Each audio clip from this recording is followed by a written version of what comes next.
d'être parmi nous ce soir. Donc on organise cette première conférence avec l'association du monde arabe, qui est une association qui a pour but de promouvoir la culture arabe, perse et turque. Donc cette première conférence, nous avons décidé de la centrer sur l'Iran. Donc comme vous avez pu le voir, l'Iran est au cœur de l'actualité depuis de nombreux mois maintenant. Donc c'est l'occasion d'en parler et de mettre l'Iran à l'honneur.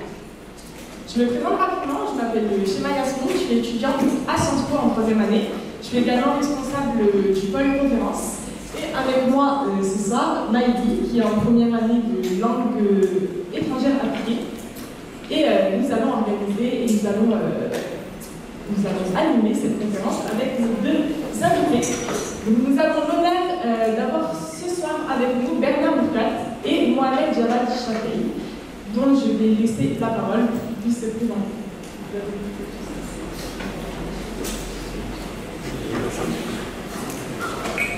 Oui, bonsoir. Très heureux de revenir à Grenoble, où j'ai été étudiant il y a 50 ans ici. J'étais prof à Champollion, au premier poste, et fuyant Champollion, je suis venu m'inscrire tout de suite à Sciences Po Grenoble pour essayer de garder un minimum de liberté intellectuelle. Et après, je suis parti à l'Iran par hasard, et donc depuis 1970, je suis géographe, et j'ai travaillé donc sur l'Iran, sur la question de géographie des montagnes, c'est ma spécialité, c'est pour ça que j'étais venu à Grenoble. Et je me suis trouvé en Iran en 1978, juste le jour de la première grande manifestation contre le Shah. Et donc j'ai été à l'époque le directeur de l'Institut français de recherche en Iran. Et donc j'ai passé 5 ans à Téhéran, voyant la révolution contre le Shah, l'arrivée de Khomeini, la guerre Irak-Iran, la répression, bref, des années importantes. Et donc j'ai abandonné mes études sur le pastoralisme dans les montagnes à Jalborz pour m'intéresser beaucoup plus aux questions de société et géographie. Et retourné en France, j'étais au CNRS, où j'ai pris l'équipe du monde iranien qui existe toujours. Et maintenant je suis à la retraite. Et il est très content de revenir en fait. Bonjour à tous et à tous, merci pour l'invitation. En fait, je suis doctorant à IOP Lyon. Je travaille, c'est la phase finale de ma thèse, je travaille sur la question ethnique en Iran, la domination ethnique en Iran. Et je suis en France depuis 2012. En Iran, j'étais étudiant en sciences sociales à l'Université de Téhéran. Après, j'ai passé mon master 1, master 2 à l'autre université à Téhéran. Je suis arrivé en France pour continuer mes études parce que politiquement, ce n'était pas possible pour moi de continuer en Iran. Et j'ai choisi la question ethnique, la domination ethnique en Iran, parce que pendant mes études en Iran, j'ai vu les tensions ethniques dans le campus de l'université entre différents étudiants issus des ethnies en Iran. Et j'ai continué de travailler sur le mouvement social en Iran. J'étais présent pendant le mouvement vers 2009-2010 en Iran et j'ai écrit quelques articles sur ce mouvement et sur le mouvement étudiant avant 2009. Et aujourd'hui, je suis ici de parler de mouvement femmes de liberté en Iran qui a plus de 54 jours aujourd'hui, c'est le 54e jour de mouvement en Iran. Et je suis très honoré d'être ici avec vous. Merci. Merci à vous. Alors, avant de commencer, on va juste faire une petite vidéo que Mohamed Javad nous a réservée. On va découvrir ensemble.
Merci beaucoup pour cette vidéo. Donc juste pour le déroulement de cette séance, on va commencer par poser des questions. D'abord ciblées pour M. Lourtel puis pour M. Jabat.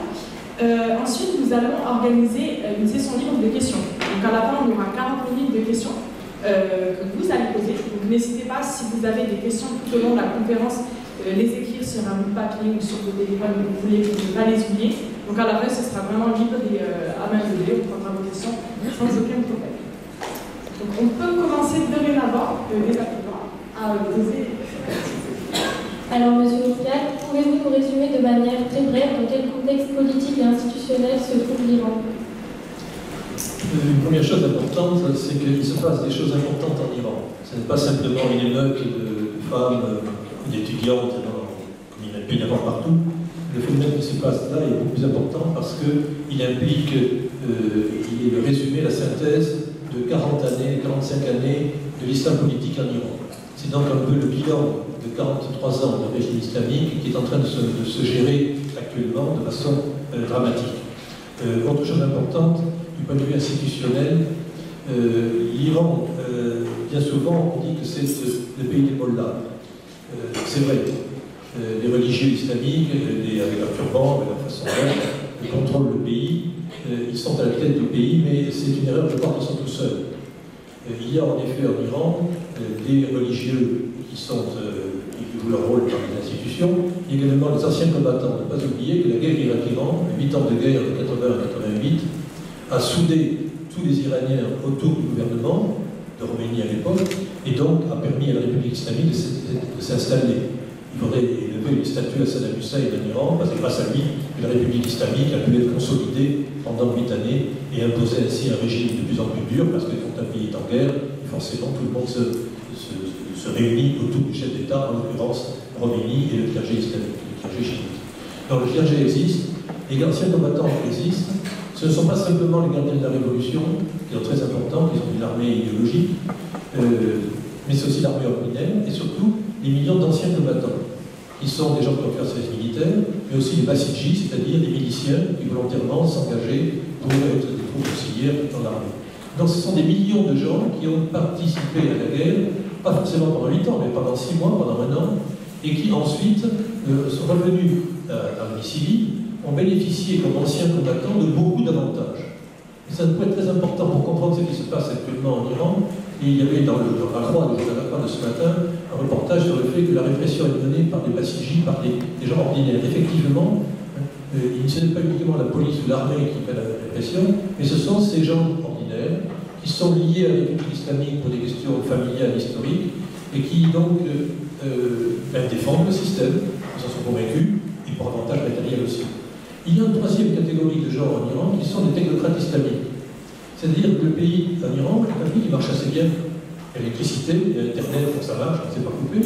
Les trains partent à l'heure, les avions sont là. L'économie marche pas mal. C'est un bon pays bien géré. Non pas par les mollahs, les anciens combattants, mais par des technocrates, par des ingénieurs, des cadres très compétents. Et l'Iran est un des pays les plus éduqués, les plus scolarisés, les mieux professionnalisés au monde. Autrement dit, ces gens-là, ils sont en Iran, il y a 85 millions d'habitants, ils sont une force politique importante parce que dans les institutions, ils sont là et ils font marcher le pays, avec au-dessus d'eux des religieux ou d'anciens combattants. Et c'est ce trio un peu infernal qui fait que le pays fonctionne. Et pour voir comment ça marche aujourd'hui, il faut juste pour voir comment la répression existe ou n'existe pas, les chances de développement des mouvements que l'on voit aujourd'hui. C'est non pas en disant vous avez rabat les mollahs, pas le dictateur, ça ce sont des slogans qu'il faut dire parce que c'est un symbole, on fait tomber le turban des mollahs. Mais le plus important c'est de voir qu'il y a à l'intérieur un système assez complexe, des rapports de force complexes, et qu'il faut analyser et pas simplement pleurer sur les femmes qui se battent en Iran. Donc, ne pas focaliser sur les guides et les mollahs. Deuxième élément important institutionnel, on dit que tout dépend en Iran du guide. Oui, mais la reine d'Angleterre aussi. La reine d'Angleterre signe tous les décrets. Donc si la reine d'Angleterre ne signait pas toutes les lois, le gouvernement britannique ne marcherait pas. Sauf que le rapport de force fait que depuis Cromwell, les choses ont changé en Grande-Bretagne. Mais sur le plan juridique, ce n'est pas la constitution iranienne qui reconnaît l'islam comme religion d'État. Et pour Boucha, c'était pareil. C'est le pouvoir réel, le pouvoir des rapports de force. Autrement dit, ne pas voir uniquement le pouvoir des mollahs, mais le fait que les Iraniens sont devenus républicains. L'Iran est une république. La révolution s'est faite au nom d'Esterlad, Azadi, Jomhouni islamique. Indépendance, liberté, république islamique. Et les gens disent, bon, les trois premiers mots, on est d'accord. Indépendance, quant aux Américains, liberté, pas le mieux, république, c'est parfait, islamique, bon, c'est la façon de faire en Iran. Mais dommage que la République islamique ait insisté sur le quatrième mot et pas sur les trois autres. Mais les Iraniens sont devenus républicains. Quand en 2009, le vote a été truqué, les gens disent oui, mon vote. Les Iraniens disent je veux voter, et le vote est devenu important. C'est un élément dans les institutions iraniennes très très important. Petit peu plus, vous verrez dans le site internet Cartorian que je dirige, j'ai fait un atlas des élections présidentielles en Iran, et vous verrez que les choses sont assez complexes de ce point de vue-là. Donc, des religieux au pouvoir, mais aussi des gardiens de la Révolution, des technocrates, une population qui est républicaine, et donc ne pas s'enfermer dans des questions illégales, des questions judiciaires, voire juridiques, je veux dire. Les émeutes que l'on voit aujourd'hui en Iran montrent qu'effectivement, il y a en Iran une dynamique, c'est le dernier élément sur lequel je veux insister, c'est pas institutionnel, parce que c'est la réalité consubstantielle de l'Iran. On dit la population est contre les mollahs, c'est pas la population, c'est pas 85 millions d'habitants contre 500, non, c'est plus compliqué que cela. Mais la population iranienne est une des plus dynamiques que je connaisse. Hélas, dans les autres pays arabes, il y a eu beaucoup d'émeutes de ce type-là qui n'ont pas abouti. Peut-être parce que les sociétés n'étaient pas assez, peut-être n'ont pas subi pendant 40 ans un système de république islamique. Mais on a une société qui bouge beaucoup, et ce qui se passe actuellement le montre. Les émeutes en Iran, il y en a toujours eu. Très violente. Je me souviens qu'en 92, en particulier, les meutes terribles à Machhad, à Razvin, avec beaucoup de morts. À l'époque, c'était 1500 morts à la porte où on parlait. Et depuis, les grèves sont régulières, des enseignants, des chauffeurs de bus, du pétrole. Il y a une société iranienne extrêmement dynamique et qui est une part de l'institution, même si ce n'est pas dans la Constitution. Bon, je m'arrêterai là parce qu'on aurait trop à dire sur ce genre de questions.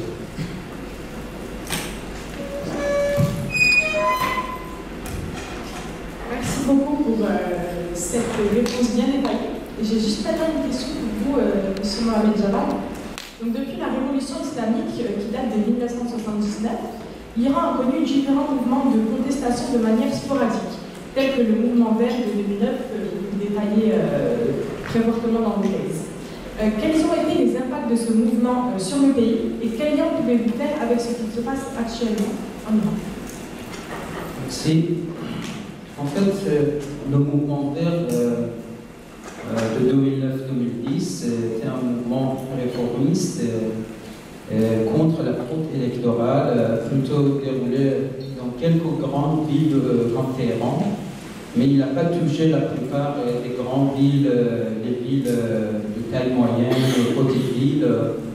Et la revendication des manifestants porte plutôt sur une question: où est mon vote? C'était la revendication principale du mouvement de 2009, en fait, en Iran, avec une grande manifestation en silence le 15 juin 2009. J'étais à Téhéran, environ 1 ou 2 millions de personnes à Téhéran dans la route, c'était énorme, mais tout le monde était en silence et demandait la réforme, en quelque sorte. C'était un mouvement réformiste. Mais les manifestations étaient plutôt issues de la classe moyenne moderne et sans participation des groupes ethniques. Par exemple, en 2009, on n'a jamais vu les manifestations au Kurdistan, par exemple, à Tabriz, le grand ville au Azerbaïdjan, à Zavedan, la province qui au sud-est du pays, il y a quelques semaines, le régime a tué pendant 2 heures au moins 100 personnes là-bas. Par exemple, dans la ville d'Ahvaz, qui est une région arabe de l'Iran, l'arabe chiite de l'Iran, on n'a jamais vu de manifestation là-bas en 2009. C'est la différence entre le mouvement contestataire en 2009 et aujourd'hui. Et à mon avis, le mouvement Femmes, Vie, Liberté est en rupture totale avec tous les mouvements réformistes comme le mouvement vert. Les revendications des manifestations qui se battent il y a 54 jours dans la rue ne sont pas des revendications de gens réformistes, ce sont des revendications de nature, à mon avis, révolutionnaire. Et bien entendu, l'échec des mouvements réformistes de 2009 nourrit la tendance révolutionnaire, car les gens qui sont dans la rue disent que la promesse des réformistes sont des fausses promesses en fait. L'autre aspect important qui montre la rupture du mouvement Femmes, Vie, Liberté avec tous les mouvements réformistes, y compris le mouvement vert, c'est la nature de combat des gens dans la rue basée sur la désobéissance civile et la légitime défense lourde de l'attaque des policiers. Moi, j'ai jamais vu en 2009, par exemple, si on était devant les policiers, si par exemple les gens entouraient un policier, tout le monde disait non, ne touche pas le policier, il ne faut pas utiliser la violence contre les policiers. Mais aujourd'hui, tout le monde disait qu'il faut battre les policiers parce que si on laisse les policiers comme ça, il va demain tuer les gens. C'est la différence énorme entre le mouvement d'aujourd'hui, le mouvement Femmes de Liberté et le mouvement réformiste de 2009. L'autre aspect qui est à mon avis important, ce qu'on n'a jamais entendu, les noms des deux leaders du mouvement vert dans la rue aujourd'hui. Par exemple, il y a deux leaders, il y avait deux leaders à l'époque, ils sont en quelque sorte en résidence surveillée en ce moment. C'est Mersin Moussali qui était le plus important, le leader de 2009, mais on n'a jamais entendu leur nom dans la rue parce que c'est pas un mouvement réformiste. Ou par exemple, on n'a jamais entendu le nom du président de l'époque réformiste, Mohamed Khatami. Jamais. Parce que je pense que la nature de ce mouvement, c'est en rupture totale avec le mouvement réformiste, parce que la plupart des gens dans la rue voulaient la chute du régime, parce qu'on est beaucoup d'essayer, par exemple, moi je me souviens, en 1995, j'étais étudiant en licence à Téhéran, j'ai participé dans le mouvement étudiant parce que c'était dans le campus, ils ont attaqué le campus universitaire, ils ont tué les gens, j'étais présent là-bas, et on a mené beaucoup de mouvements réformistes après 1995 par exemple, pour Khatami, pour le Parlement réformiste, après c'était en 2009, après j'ai quitté l'Iran en 2012, mais j'ai étudié de près le mouvement de 2017, les moutes de 2017, et après les moutes de 2019. Mais je pense que maintenant, la plupart des gens, moi je pense qu'on est au début d'un processus révolutionnaire qui est commencé, on ne sait pas qu'est-ce qui se passe après, mais quand j'écoute la plupart des slogans du mouvement des Femmes de Liberté aujourd'hui, je pense que c'est quelque chose de très profond dans la société iranienne. On ne sait pas qu'est-ce qui se passe après, parce que ça dépend de beaucoup de choses dans la société iranienne, mais ce que je voulais insister, c'est qu'on est en rupture totale avec la notion ou la pensée réformiste de 2009 au mouvement. Moi j'ai été un peu trop rapide tout à l'heure, et à suite de ce que vous venez de dire, dans les institutions de la politique iranienne aujourd'hui, il ne faut pas oublier que l'Iran est sous sanction économique américaine après 2018. En 2015, donc, l'accord sur le nucléaire est signé, qui permettait donc à ce que l'Iran revienne enfin dans la communauté internationale. Du point de vue économique, les sanctions sont levées, donc les entreprises étrangères revenaient en Iran, un boom économique qui devait permettre, surtout un boom sociologique. Il n'y a pas un seul étranger vivant en Iran aujourd'hui, il n'y a pas de Français, ni d'Anglais, ni d'Américain, ni d'Australien, ni de personne. Il y a donc quelques diplomates et c'est tout. Donc on peut réprimer en toute tranquillité, il n'y a pas de témoins. Il n'y a pas d'universitaire non plus. Ma collègue Fariba Delka est en prison depuis 2 ans, mais elle est référente dans 3 ans. Il est interdit d'un chercheur français d'aller en Iran maintenant à la question évidente de sécurité. En 1975, au contraire, c'était l'ouverture de l'Iran. Et donc, toute une société iranienne disait, bon, il y a une ouverture économique, ça va permettre une ouverture culturelle, une ouverture politique, et progressivement, on va aboutir à un changement. On ne peut pas maintenir un système comme ça, ouvert avec une fermeture politique complète. 2018, Trump arrive au pouvoir et il déchire l'accord sur le nucléaire. Le nucléaire, une question, on en parlera peut-être, mais ce n'est pas l'essentiel. Le problème, c'est qu'il rétablit les sanctions et oblige le retrait, et ils sont partis trop facilement. Toutes les entreprises étrangères ont quitté l'Iran. En 15 jours, tout le monde est parti.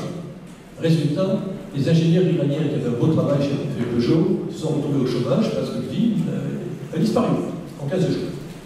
Résultat, toute la classe moyenne iranienne s'est retrouvée au chômage, en crise économique, et donc les réformes attendues n'ont pas donné de résultat. Donc la crise économique qui a suivi fait que elle est provoquée par les sanctions de Trump, mais aussi par la mauvaise gestion de l'économie iranienne, la corruption. Mais je vais citer ce qui est arrivé après. Grâce à Trump, que s'est-il passé? Sur le nucléaire, les Iraniens évidemment ont dit, puisque vous avez déchiré l'accord sur le nucléaire, moi je suis également libéré de la situation et je reprends l'enrichissement de l'uranium, et y compris certainement les travaux pour fabriquer une bombe atomique. Et donc aujourd'hui, c'est une déclaration officielle de Ravasi, qui est le conseiller diplomatique de l'UI, et de dire si l'Iran voulait faire une bombe atomique, il le pourrait dans un délai assez rapide. On ne peut pas le faire, mais c'est possible. Merci M. Trump qui a permis aux ingénieurs iraniens de pouvoir, sans contrôle, développer leur industrie nucléaire à un niveau du seuil politique. Premier résultat, qui crée une tension politique importante parce que tout le monde à l'étranger, notamment en Israël, on y reviendra, ou en Arabie Saoudite, disent attendez, mais l'Iran devient puissance nucléaire, c'est un vrai problème. C'est dans ce contexte-là que les émeutes des femmes iraniennes arrivent dans un contexte où on dit que la bombe atomique iranienne, cette fois-ci c'est vrai, elle n'est pas loin d'exister.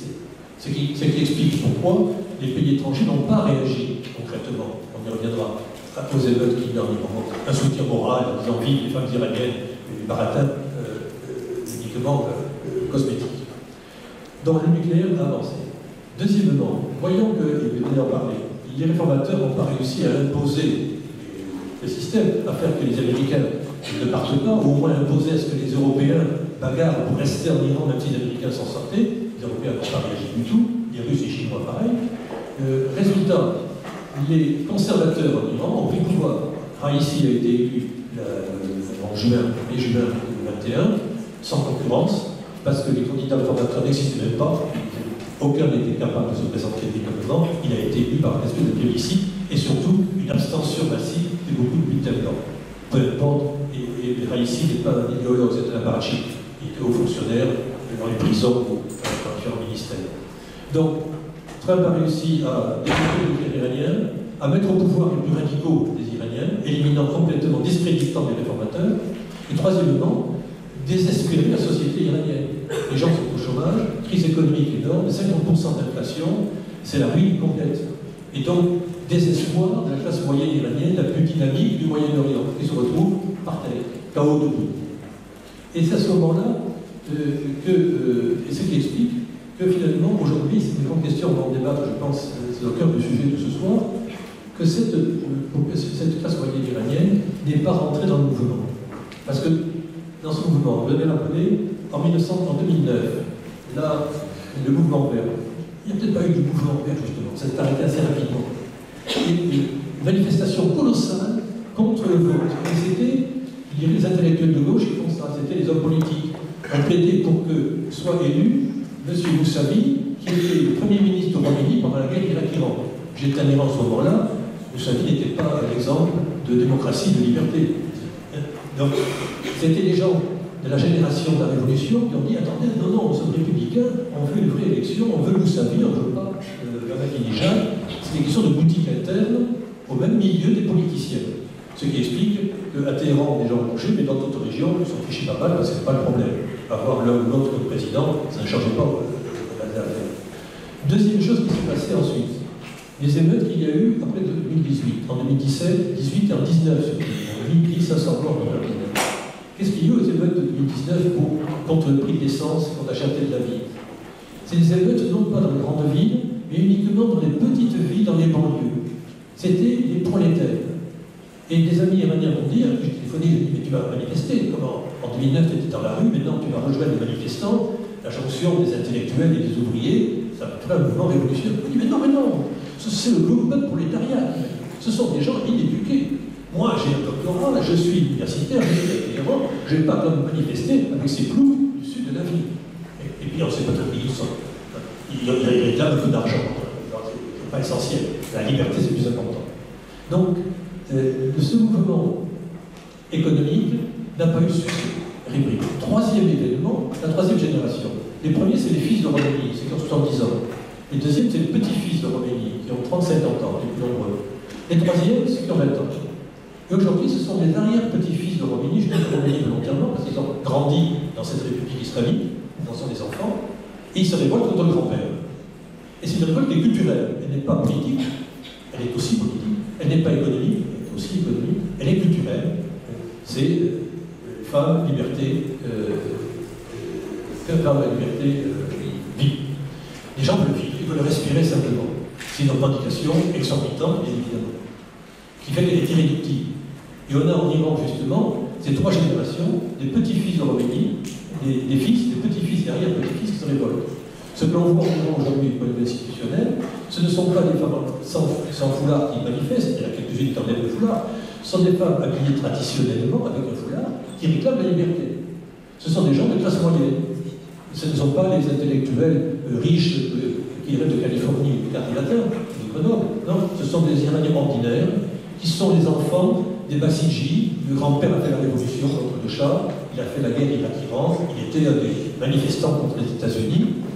Le bon-père est ingénieur maintenant, mais malheureusement il est au chômage. Et moi j'ai 20 ans, j'ai l'université et je ne vois pas où ça peut aboutir tout cela. Donc j'en ai marre et je le crie très fortement. Le problème, c'est que pour faire un mouvement révolutionnaire, il faudrait que le grand-père, le père et la fille soient ensemble dans la rue. Et là, c'est toute la question. Et donc, on a aujourd'hui un phénomène qui est un mouvement de basse intensité, comme disent les militaires. Basse intensité, c'est-à-dire, ce n'est pas 1 million de personnes dans la rue, une grande manifestation, ce sont 1 million de petites manifestations de 200 personnes ici et là, partout dans le pays. Et ça ne s'arrête pas. Et c'est donc basse intensité, mais forte intensité, parce que justement, c'est un mouvement incontrôlé. Ce sont les filles de classe terminale dans le lycée de petite vie qui disent il y en a marre, elles sortent dans la rue, et elles manifestent, enlèvent leur foulard, la police arrive, on en tape quelques-unes, on en tue éventuellement 2 ou 3, et puis c'est dramatique, et c'est dans le lycée d'à côté que la semaine suivante, il y a un événement. Autrement dit, on est en face là d'un phénomène tout à fait intéressant où les petits-enfants disent au grand-père, papy qui est bien gentil, mais ta révolution, avant l'Amérique, vive l'islam, mais aujourd'hui c'est pas mon problème. Et ça, il est intéressant, une rupture de génération, une rupture politique aussi, dans un pays qui a été très marqué par des revendications et politiques, et économiques, et culturelles. Je m'arrête là, sinon je ne peux pas. Si vous pouvez me permettez, j'ajoute autre chose, parce que le contexte politico-économique de l'Iran, c'est très important pour son mouvement, parce que son mouvement surgit d'une situation politico-économique agressive dans laquelle l'inflation s'élève à 52% en juillet 2022. Depuis le retrait américain de l'accord de Vienne sur le nucléaire iranien en 2018, le taux d'inflation moyen annuel était 40%. En parallèle, le régime a verrouillé l'élection présidentielle de 2021 afin qu'Ebrahim Raïssi, ultra-conservateur et proche du guide suprême Ali Khamenei, devienne président. Ce qui formellement a mis fin à l'espoir de réforme politique dans le pays. En conséquence, la répression de la police des mœurs s'est accrue avec l'arrivée du pouvoir de Raïssi. Mais l'élément contextuel important fut le désespoir total des Iraniens suite à l'échec de négociations pour signer un nouveau accord avec les Occidentaux au sujet du programme nucléaire en août 2022.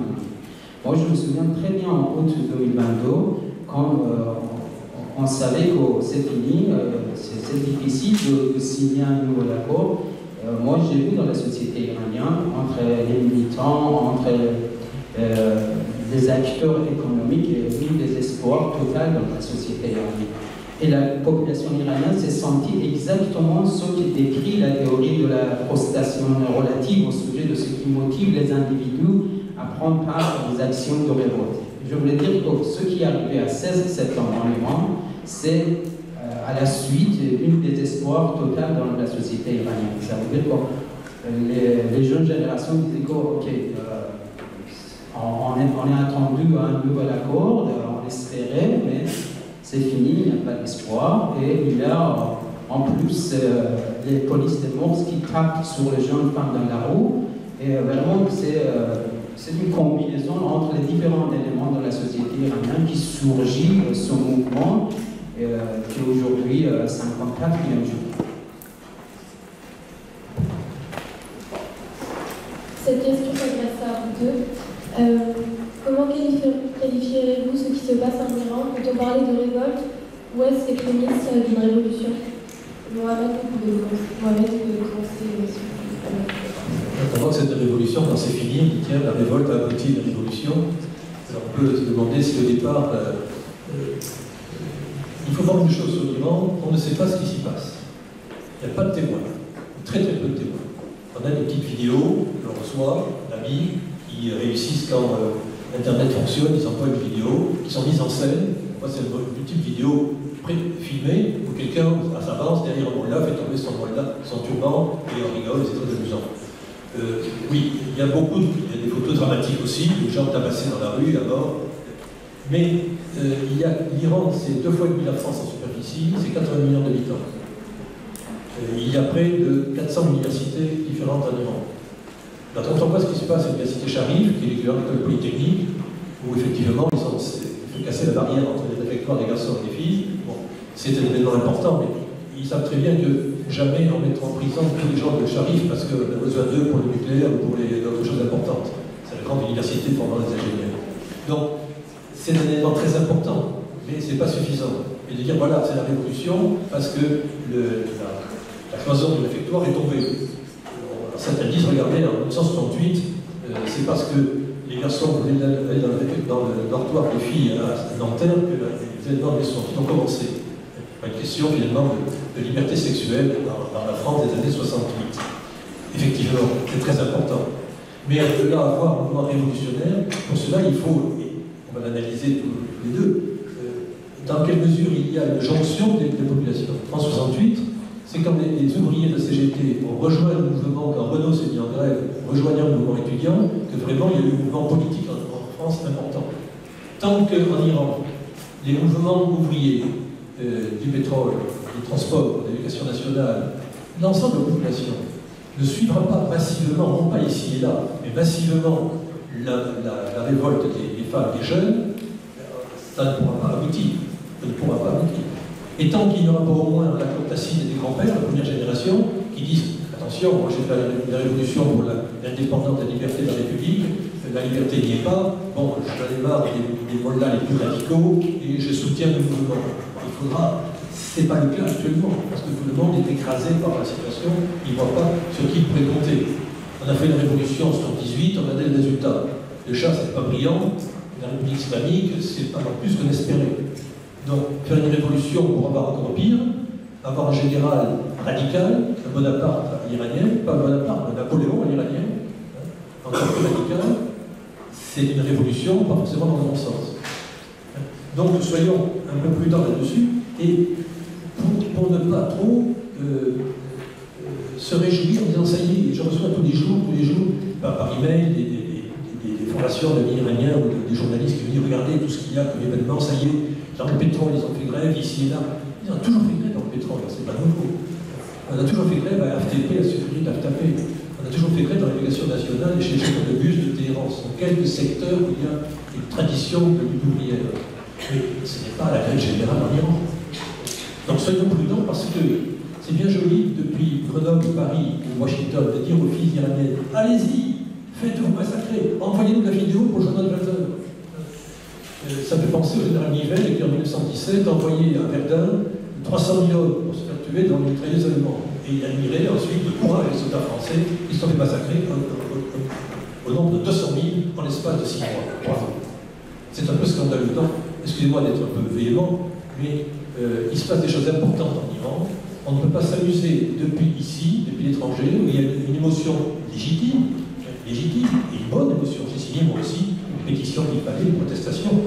Mais ce n'est pas forcément comme cela qu'on va soutenir un mouvement de libération d'une société. Est-ce que ça vous dira un changement de régime?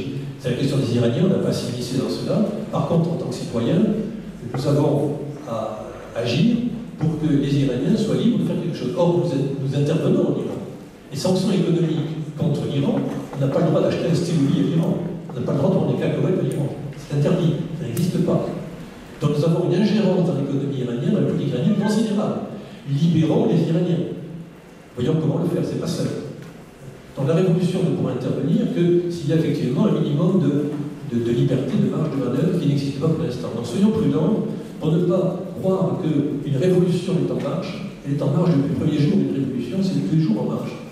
Il se passe des choses très importantes, et je crois vous l'avoir dit, le fait que ce soit culturel, c'est vraiment, ça prend des gens aux tripes, c'est vraiment un phénomène très très profond, mais pour que ça se traduise en termes institutionnels, il faut beaucoup plus de choses que de tuer 10 filles par semaine, comme les font actuellement. Parce qu'on va massacrer régulièrement, si on ne fait rien, toutes les semaines, on va faire 30, 40 filles ou jeunes qui vont se faire tuer pendant des années. Ne vous inquiétez pas, la police iranienne est très bien faite, elle peut tuer comme ça pendant des semaines des gens, sans que ça émeuve le reste de la planète qui s'occupe de la guerre d'Ukraine, des élections américaines ou autre chose. Donc, soyons prudents avant de parler de révolution. Un petit détail aussi sur le voile. Les manifestations contre le voile, elles ont commencé, elles étaient importantes dès 2019-2020. C'est à ce moment-là qu'on voyait, moi-même je l'ai vu à Lyon, à ce moment-là, la dernière fois c'était en 2018, des femmes se promenaient sans voile dans le quartier, le voile glissé. Et on ne portait plus de voile. Bien souvent, dans les quartiers, ça tombait. La police disait remettez votre voile, madame. On remettait le voile, ça va tomber. Le fait que le voile tombe en désuétude est une réalité. C'est pour cela que quand les Raïssi est arrivé au pouvoir en 2020, il a réformé complètement la police iranienne. Désormais, il n'y a plus de police en Iran. Il y a un commandement des forces de sécurité intérieure qui joint la police nationale et les gardiens de la Révolution, qui désormais sont unifiés dans une seule institution, efficace. Et c'est pour ça que Raïssi, dans toutes les provinces d'Iran, pour voir comment ça se passe, c'est d'éviter les problèmes sociaux, ils s'attendaient les problèmes sociaux, et réorganiser la police locale. En cas de problème, parce que c'est bien organisé, la concertation est bien faite entre la police, les gardiens de la Révolution, etc. Et les massifs. Et donc, cette police était bien faite, et ils ont décidé en janvier dernier de faire en sorte que cette histoire de foulard, ça s'arrête. Dans les instructions ont été données à la police, de ne plus être laxiste comme il était devant les foulards qui sait, d'être ferme là-dessus. Et ça aboutit à Massa Amini. Et donc c'est un phénomène qui est déjà ancien, qui a été dramatisé par le massacre de Massa Amini, mais qui est un phénomène profond dans la société iranienne. Donc la révolution, oui, elle est là forcément, elle est partout, mais évitons de crier victoire ou d'encourager les gens, alors que nous ici, on ne fait rien pour pouvoir leur laisser la liberté de pouvoir faire ce qu'ils ont envie de faire à l'Europe.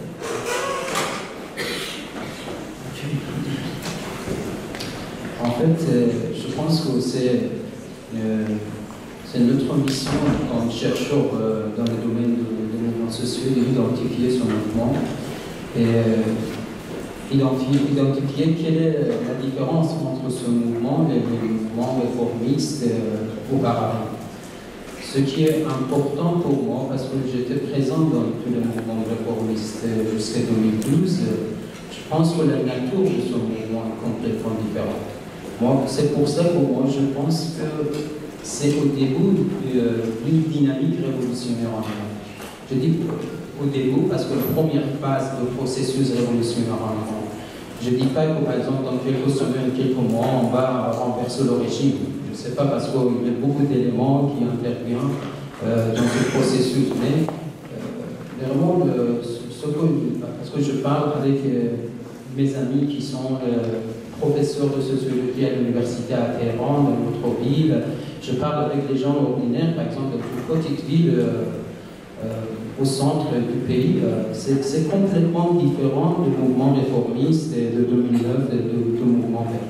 Je pense qu'il y a une dynamique qu'on voit complètement différente de tous les mouvements auparavant. Ça veut dire qu'il faut identifier qu'il y a une dynamique révolutionnaire en ce moment en Iran, mais il faut faire attention parce que c'est très simple. C'est la première fois qu'on voit pendant presque 2 mois, les gens sont dans la rue, par exemple au Kurdistan, ou au Balochistan, au sud-est du pays, donc partout dans le pays, manifester, continuer de manifester.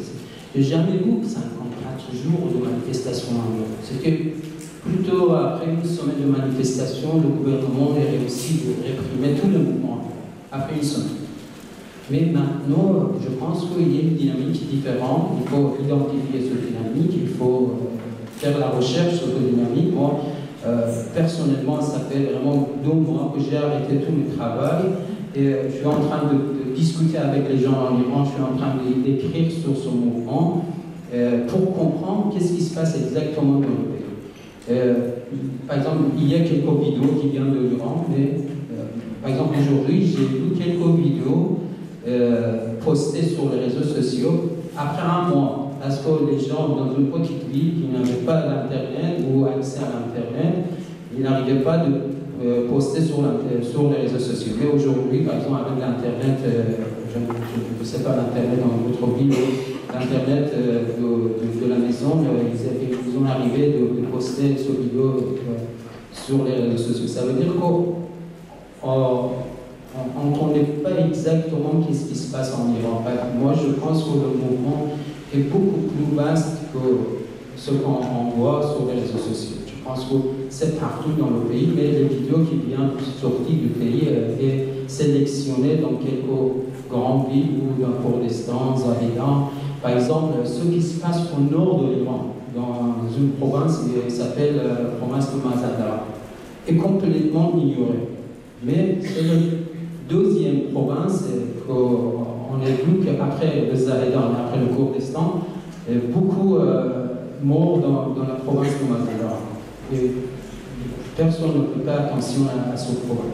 Et je pense qu'à mon avis, c'est la première phase d'un processus révolutionnaire en Iran, mais on n'a pas encore un momentum très décisif dans ce mouvement. Ça veut dire qu'on voit que des gens, des mouvements ouvriers, des mouvements étudiants massivement descendus dans la rue contre le système. Je pense qu'il faut encore attendre quelques semaines parce que dans les jours qui viennent, les militants iraniens sont en train d'organiser différents événements. Il y a beaucoup d'initiatives pour dérouler le mouvement. Je pense qu'on est vraiment au début de ce mouvement.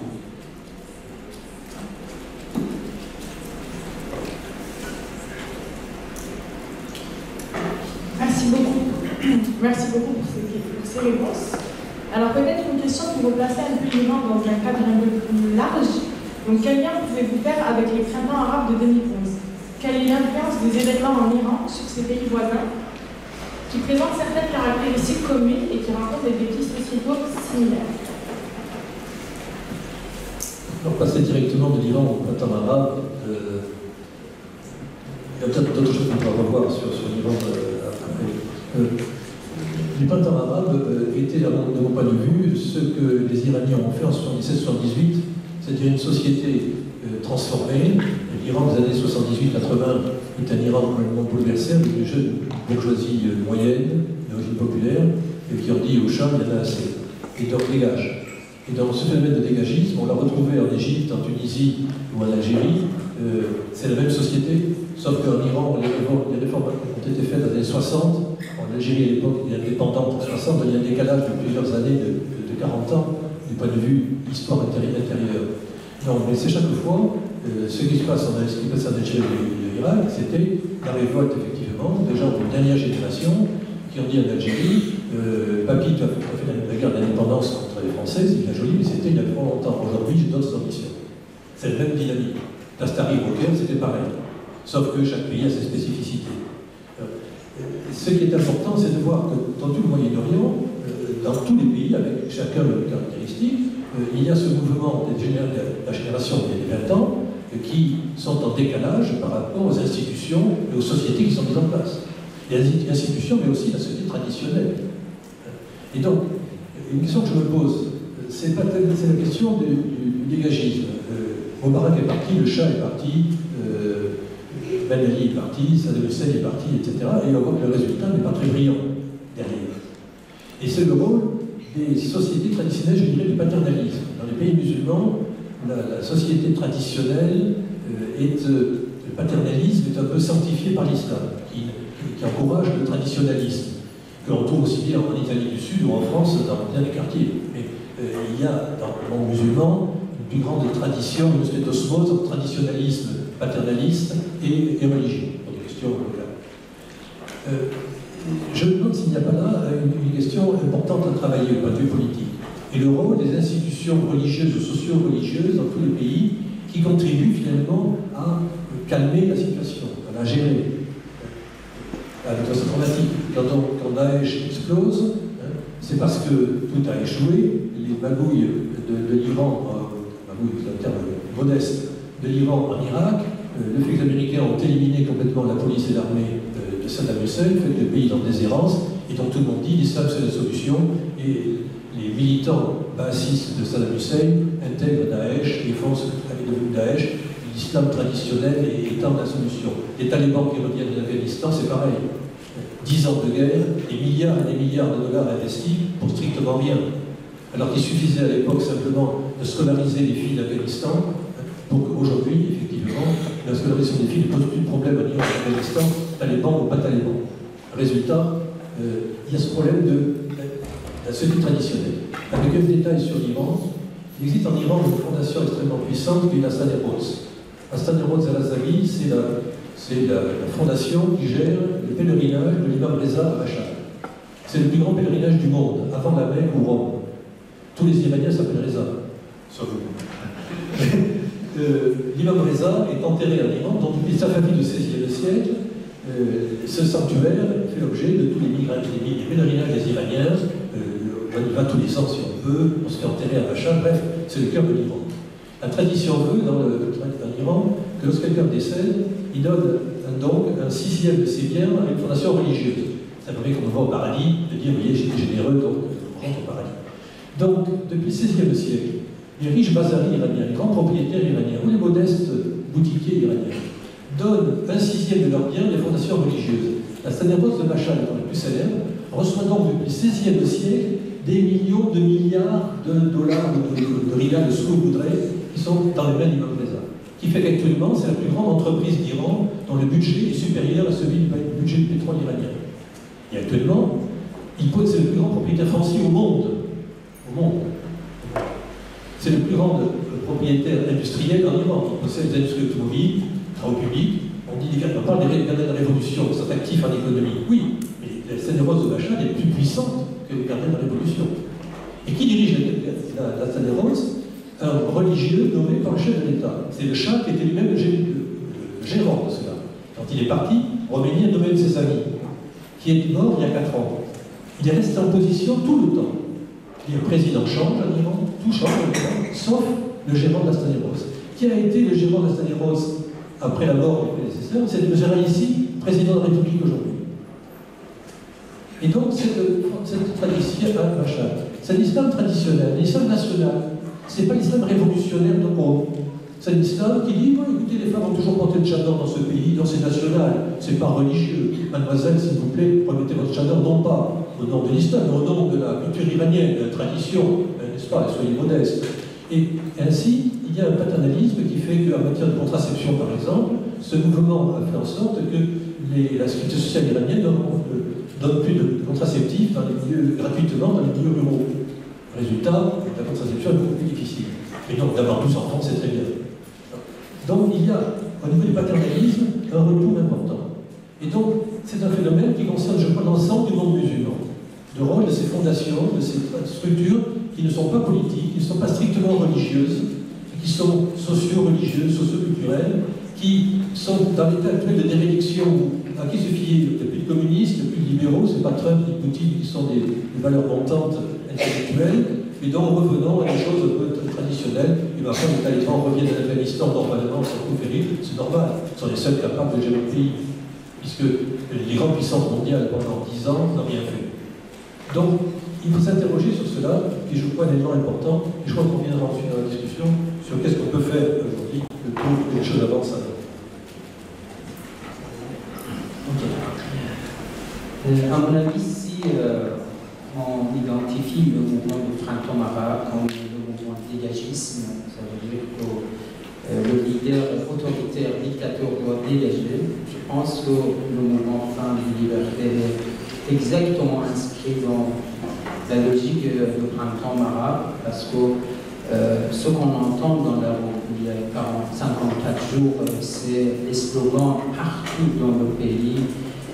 Mort au dictateur, dégager Khamenei, ça veut dire que tout le monde escande dans la roue pour que le régime renverse, pour le renversement du régime en fait, pour que le Khamenei dégage.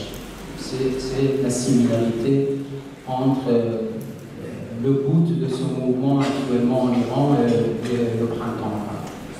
Mais, par exemple, ce qui est arrivé il y a 2-3 jours, John Bolton, c'était je pense le conseiller de Donald Trump, ancien président, qui disait que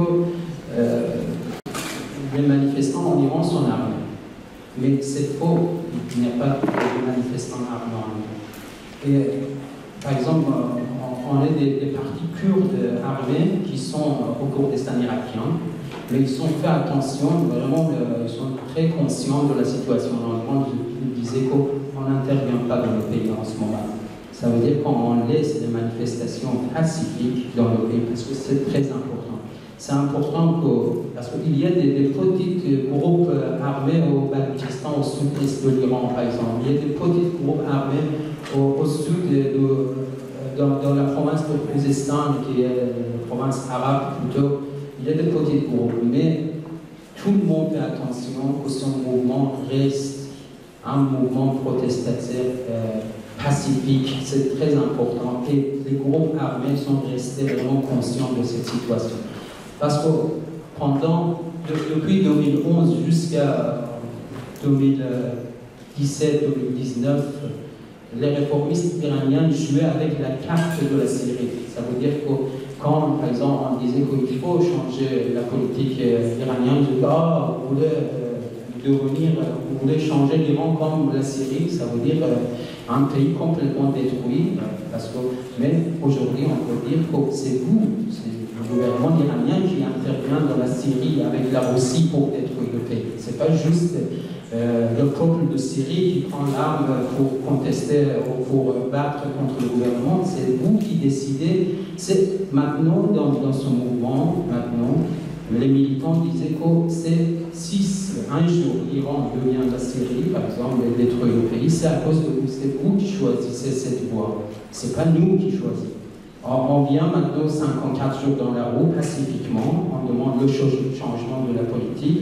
Par exemple, le leader religieux des sunnites au sud-est de l'Iran, il y a une semaine, il a appelé le référendum en Iran. Il dit qu'on a besoin d'un référendum pour que le peuple décide pour le pays. C'est une demande légitime pour les Iraniens, pour les manifestants iraniens, mais on dit toujours au gouvernement iranien que si un jour, si vous allez réprimer ce mouvement, à mon avis, la prochaine fois, ça sera plus violent dans le pays. Je pense que ça dépend du gouvernement en ce moment en Iran, parce que c'est la réponse du gouvernement qui décide que les manifestants, est-ce qu'ils vont vers la violence ou est-ce qu'ils restent sur la voie du pacifisme.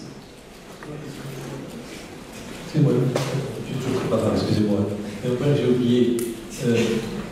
J'ai fait une conférence sur la menace iranienne. On m'a demandé ce thème-là à l'Académie militaire américaine à Annapolis.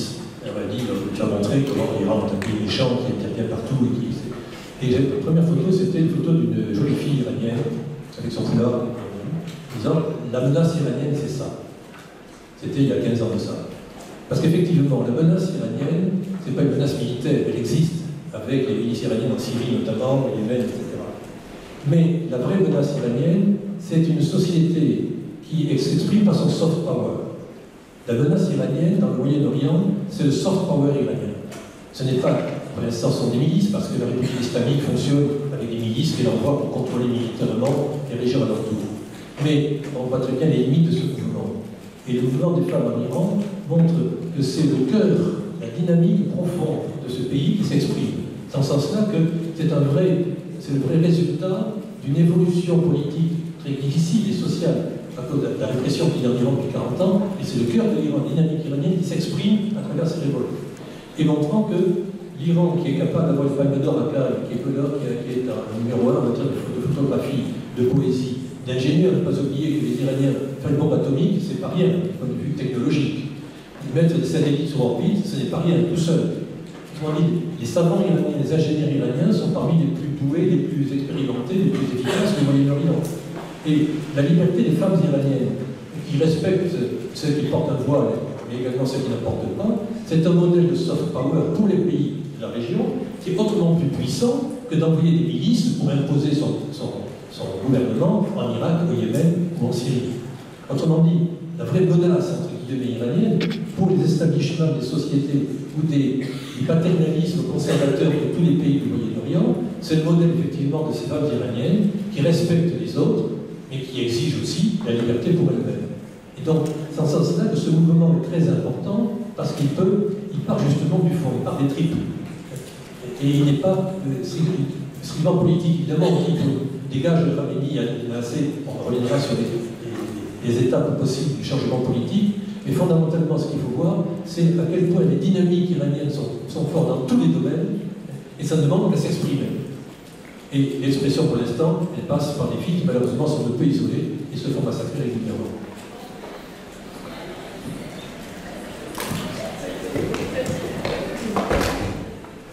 Quelles sont les perspectives envisageables pour la suite du pays?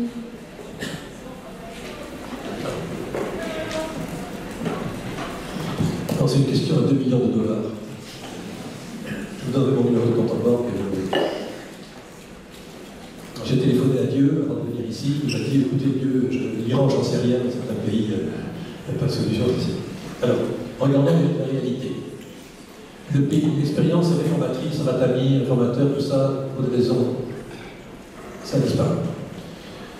Est au pouvoir aujourd'hui le cœur de l'Iran traditionnel, militaire, politique, république islamique, les plus durs. Les plus conservateurs sont au pouvoir.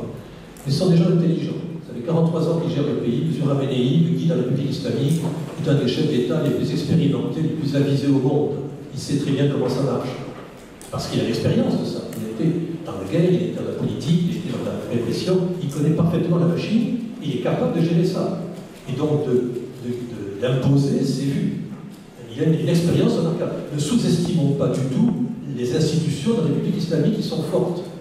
Donc aujourd'hui, comme les ONCY, que l'a déjà vu, ce sont les plus conservateurs qui sont au pouvoir. Les gens qui disent, nous croyons que la solution, c'est d'avoir une république islamique dirigée par des religieux, avec un centralisme politique important. On impose aux minorités extérieures, aux autres, ceux qui ne pensent pas exactement comme nous, on impose notre volonté, un système d'une dictature électorale, tout ça, un despotisme électoral. Mais ce système-là, il est en place. Ce qui est important aujourd'hui, c'est qu'ils ne peuvent plus dire c'est la faute au réformateur. Avant, quand il y avait un problème, on disait c'est la faute au réformateur. Quand le réformateur est au pouvoir, il dit c'est la faute au conservateur. Pendant 43 ans, ils sont renvoyés là-bas. Aujourd'hui, ce n'est plus le cas. Tout le problème est au cœur du système. Et ça, ma foi, ça peut être enfin, ça peut toucher la réalité. Qu'est-ce que l'on voit depuis quelque temps? Se souvenir de ce qui est arrivé à M. Raïssi quand il était jeune procureur de la République à Evin en 88, parce qu'on massacrait intellectuellement toute la gauche, soit les communistes, les Moudjahidines ou les Fédayines, tout ce qui était opposant politique, ont été massacrés dans l'été, entre la fin de la guerre avec l'Iran, en l'été 88 jusqu'à la fin de 88, un massacre un des plus importants dans l'histoire du monde en prison. C'est-à-dire, on reprenait des gens, on les fusillait pratiquement sans jugement. Ça a fait beaucoup de bruit à l'étranger, beaucoup de bruit chez les musulmans en Iran. Il y a en Iran des mollahs qui croient en Dieu, qui croient en la justice, qui croient en ce qu'a dit le prophète. Et donc, Montazeri, qui était le successeur désigné de Khomeini, a dit « Je suis contre ces gens que l'on fusille, ce sont des voyous, des bandits, mais on n'a pas le droit de les tuer comme cela. En Iran, il y a la justice là-bas. » Ils sont insurgés contre le fait que la République islamique ne respectait pas la justice, qui est un élément essentiel de l'islam. Autrement dit, il y a chez les musulmans iraniens, chez les mollahs iraniens, des divisions aujourd'hui. Certains disent on ne peut pas taper comme ça sur les filles avec une barre de fer, c'est pas possible. Ce sont 2 enfants qui sont là. Ce sont les petites filles de Khomeini. On ne peut pas faire ça. Donc on voit des divisions à l'intérieur des mollahs.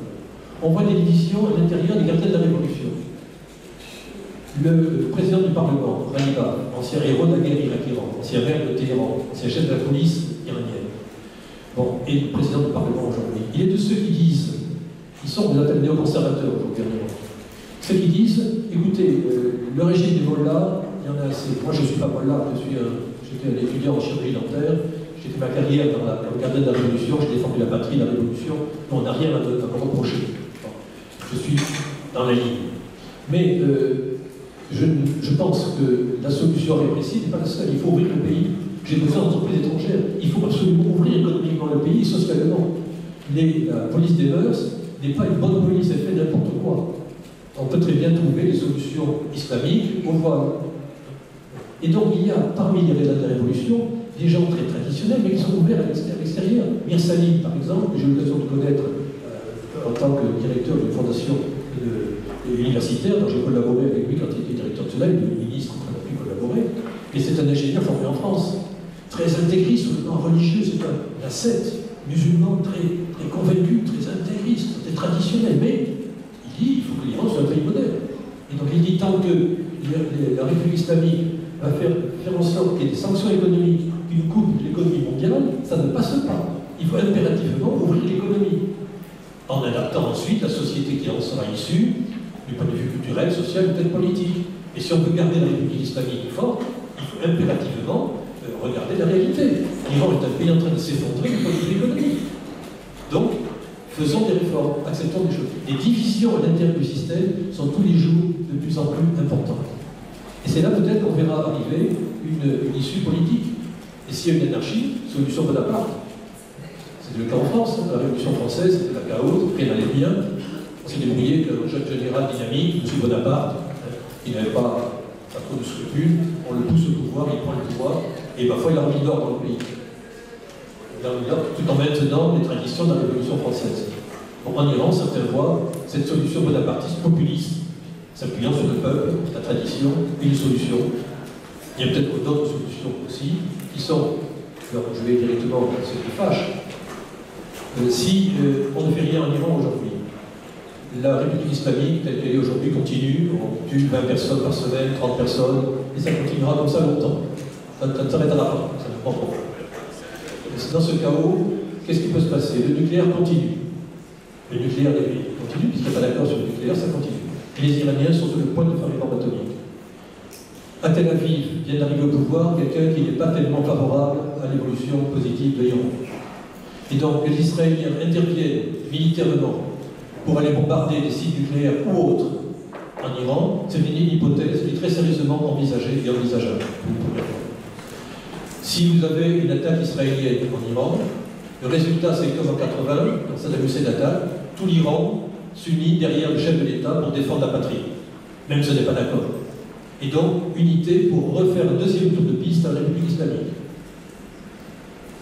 Donc, soit un général pour le pouvoir, soit on ne fait rien et ça risque de mal se passer sur le nucléaire, qui est la vraie question. Donc, troisième hypothèse, il faut que l'accord sur le nucléaire, qui est un accord sur le nucléaire, mais aussi un accord qui lève les sanctions et permet aux entreprises étrangères de revenir en Iran et l'Iran de fonctionner normalement, aux gens de 30-50 ans qui sont ingénieurs au chômage à pouvoir revenir dans le système. Dans un premier temps, le gouvernement sera content, ça va calmer la paix sociale, et en deuxième temps, c'est une bombe à retardement. Ils savent très bien qu'en ouvrant économiquement le pays, on ne peut pas censurer Internet comme on veut, on ne peut pas massacrer comme on veut, il y aura trop de témoins. Et c'est à mon avis la seule solution, avec 1000 difficultés, parce qu'elle n'est pas en 2015, les entreprises ne reviendront pas comme cela, parce qu'on a été trop échaudés, l'Iran ne peut pas aller comme ça, c'est très difficile. Mais c'est à mon avis le seul dossier sur la table que nous avons, nous autres en France, en Allemagne, en Angleterre, en Russie, en Chine et au niveau européen. Le seul dossier avec l'Iran, c'est ce qu'il y a, c'est tout. Donc, allez pleurer sur les femmes iraniennes, allez sanctionner le chef de la police qui n'aura pas le droit d'aller sur la Côte d'Azur, il n'a jamais l'intention d'y aller. Les sanctions qui ont été faites sont une insulte aux femmes iraniennes massacrées. Comme sanction contre l'Iran, européenne, canadienne, c'est j'interdis aux plus féroces des policiers iraniens de venir au Canada. C'est stupide, c'est dramatique. Il se passe des choses importantes en Iran, il faut des réponses importantes. Et là, c'est très difficile, effectivement, de dire l'accord sur le nucléaire et la levée des sanctions, c'est pas facile à gérer. Comment est-ce qu'on accepterait que M. Raïssi vienne à Paris et signe avec Macron l'accord sur le nucléaire renouvelé? Un scandale.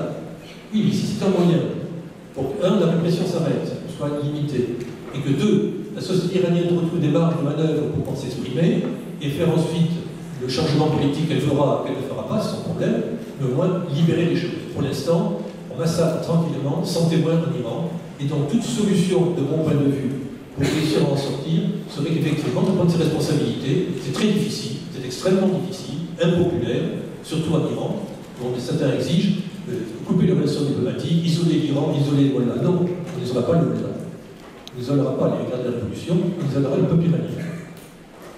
Et eux, ne vous inquiétez pas, ils vont à l'étranger, à Dubaï, etc., pour boire du whisky, il y a le bordel, pas de problème. En fait, pour envisager les perspectives de l'avenir de ce mouvement, je pense qu'il faut d'abord identifier ce mouvement, qu'est-ce qui fait ce mouvement. À mon avis, ce mouvement est en train de construire un nous politique.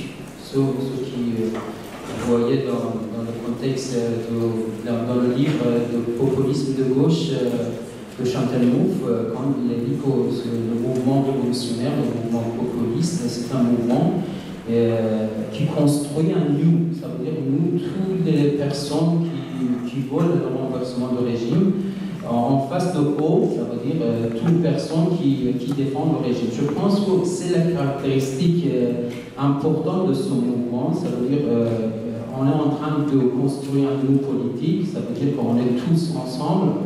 En face d'un régime brutal qui tue les enfants dans la rue.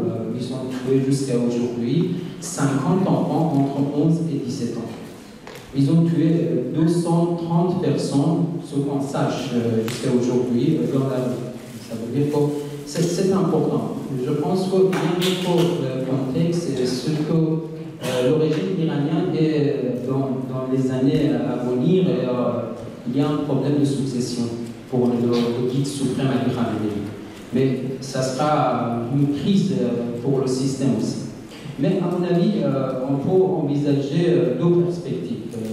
Le premier est que le régime survit en court terme grâce à la répression qui, à mon avis, pourrait pousser les manifestants vers un combat plus violent dans l'avenir.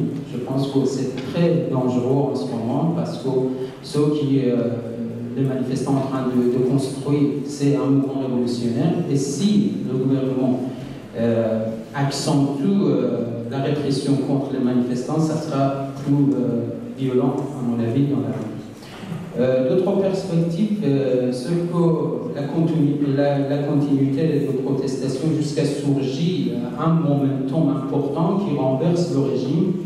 Si la population iranienne participe massivement dans son mouvement dans les prochaines semaines, les prochains mois, malgré la brutalité du régime, parce que, par exemple, on a des rapports sur la situation militaire de Téhéran. Par exemple, un ami de moi m'expliquait que le soir, dans la rue de Téhéran, c'est exactement la loi martiale non déclarée. Ça veut dire qu'il arrête les voitures, il fouille les voitures pour chercher, par exemple, vous êtes armé ou vous n'êtes pas armé ou quelque chose comme ça. Ça veut dire que la répression du régime est très violente en ce moment, mais il faut attendre dans les prochaines semaines, prochains mois, on verra est-ce que le peuple iranien va joindre son mouvement massivement, parce que dans le cas actuel, avec ce système de manifestation, par exemple, les petites manifestations à Téhéran, dans les différentes villes, on ne peut pas renverser le régime. Mais je pense qu'il faut attendre dans les prochaines semaines. Mais ce mouvement, à mon avis, va changer complètement l'attitude des Iraniens, va changer profondément les structures de la société iranienne. C'est très important pour la région, à mon avis. Ça va impacter la région aussi, parce que c'est le droit des femmes iraniennes. Et pour la société iranienne aussi, par exemple, moi, j'ai jamais vu que les hommes iraniens, dans les milieux traditionnels religieux, vont défendre les femmes iraniennes dans la rue. C'est la première fois. J'ai jamais vu dans la société iranienne, dans les petites villes iraniennes, quand je parle avec les gens ordinaires, quand on dit qu'est-ce qu'on pense sur ce mouvement, il faut défendre parce que c'est le droit des femmes. Ils ne sont pas très éduqués, ils sont religieux, mais ils défendent cette cause et c'est très important à mon avis. Et ce que je voulais ici préciser, parce que c'est très important, on avait organisé deux manifestations à Lyon Dans la première manifestation, une femme voilée tunisienne musulmane m'approchait, m'a questionné sur la nature du mouvement des femmes en Iran. Elle m'a dit qu'ils sont en train de brûler le foulard, et le foulard c'est sacré pour les musulmans. Je dis que c'est pas contre l'islam, c'est autre chose. Parce qu'elle m'a dit que c'est l'islamophobie. J'ai dit qu'il ne faut pas confondre le contexte iranien, les hijabs forcés, avec le contexte de l'islamophobie en France. C'est deux phénomènes complètement séparés, ce n'est pas la même chose. On défend les droits des femmes musulmanes en France, il faut défendre, mais en Iran, c'est des hijabs forcés. Ça veut dire qu'ils ont laissé la police dans la rue pour taper sur les femmes iraniennes qu'il faut garder votre foulard. Ce n'est pas l'islam. Parce que par la foi, vous avez le droit de porter l'hijab, parce que vous êtes vraiment, comment dire, vous êtes vraiment musulman, vous pensez que vous avez choisi librement le hijab parce que vous pensez que la foi islamique est très importante. Mais en Iran, ce n'est pas le cas. En Iran, c'est l'hijab forcé. Ce n'est pas le mouvement des femmes, vie, liberté, ce n'est pas un mouvement contre l'hijab, c'est très important. C'est un mouvement contre l'hijab forcé. Moi, j'ai vu à Lyon que l'extrême droite à Lyon, ils sont en train de récupérer son mouvement. Moi, je n'ai pas laissé, parce que c'était une femme qui est venue dans d'autres manifestations de par là, c'est hijab comme ça. C'est autre chose. Moi, personnellement, en France, depuis 2012, je défends les droits des femmes musulmanes en France parce qu'ils sont minoritaires, ils ont le droit de garder leur foulard. Mais c'est autre chose en Iran. Il ne faut pas confondre deux phénomènes complètement séparés.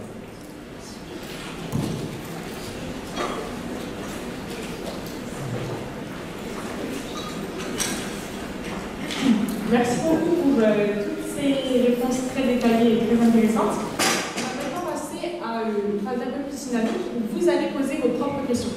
Donc on va faire tourner les micros. Pour ceux qui ont des questions, je vous invite à lever la main pour pouvoir poser vos questions.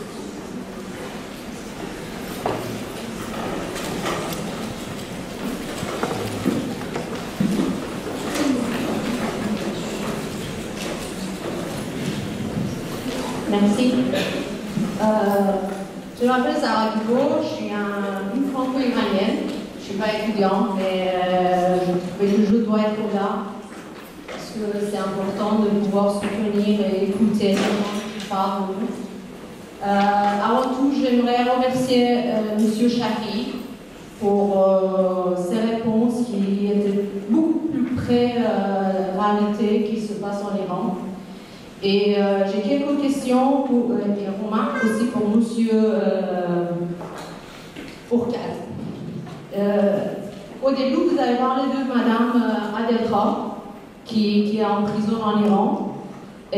J'aimerais savoir, en tant qu'une Iranienne, comment je peux me positionner vers elle, qui était aux médias français et qui défendait ce régime avant qu'il se trouve en prison en Iran. Et tout le temps, elle donnait l'impression que le régime islamique est très fort, ils peuvent sortir de des situations, personne ne peut dire quelque chose au régime islamique. Malheureusement, je ne sais pas pourquoi, mais elle s'est trouvée en prison, mais en tant qu'Iranien français, je ne vois pas de défendre la personne qui vient de soutenir ce régime qui est en train de massacrer les Iraniens. Ce n'est pas depuis hier, c'est depuis 43 ans, malheureusement. Maintenant, ça sort beaucoup plus d'informations, mais ce n'est pas nouveau. En tout cas, jusqu'à mes 28 ans, j'ai habité en Iran et je connais comment ça marche là-bas. J'aimerais savoir déjà votre réponse vers Mme Adelkha, s'il vous plaît. Donc, je trouve assez ignoble au moment où les femmes iraniennes sont massacrées, où une femme iranienne est en prison depuis 2 ans pour avoir justement analysé de très près la situation des femmes, et vous dites que cette femme est indigne et qu'elle a soutenu le régime, et je ne comprends pas comment on la soutient. Je suis désolé, mais lisez les travaux de Fariba Adelkha pour savoir ce qu'elle a fait et ce qu'elle n'a pas fait. Elle est en prison. Et à Evin, on rigole pas en prison. Bon. Autrement dit, je trouve ce scandaleux et ignoble de pouvoir dire dans une scène universitaire qu'il est légitime de mettre en prison quelqu'un, même si on n'est pas d'accord avec lui. Donc vous légitimez la dictature. Ah non, non, non. Vous dites c'est normal, vous dites concrètement c'est normal. Ah, Elle était... Alors, deuxième chose, je continue. Fariba Adelka, que je connais depuis longtemps puisqu'elle était à la soutenance de thèse.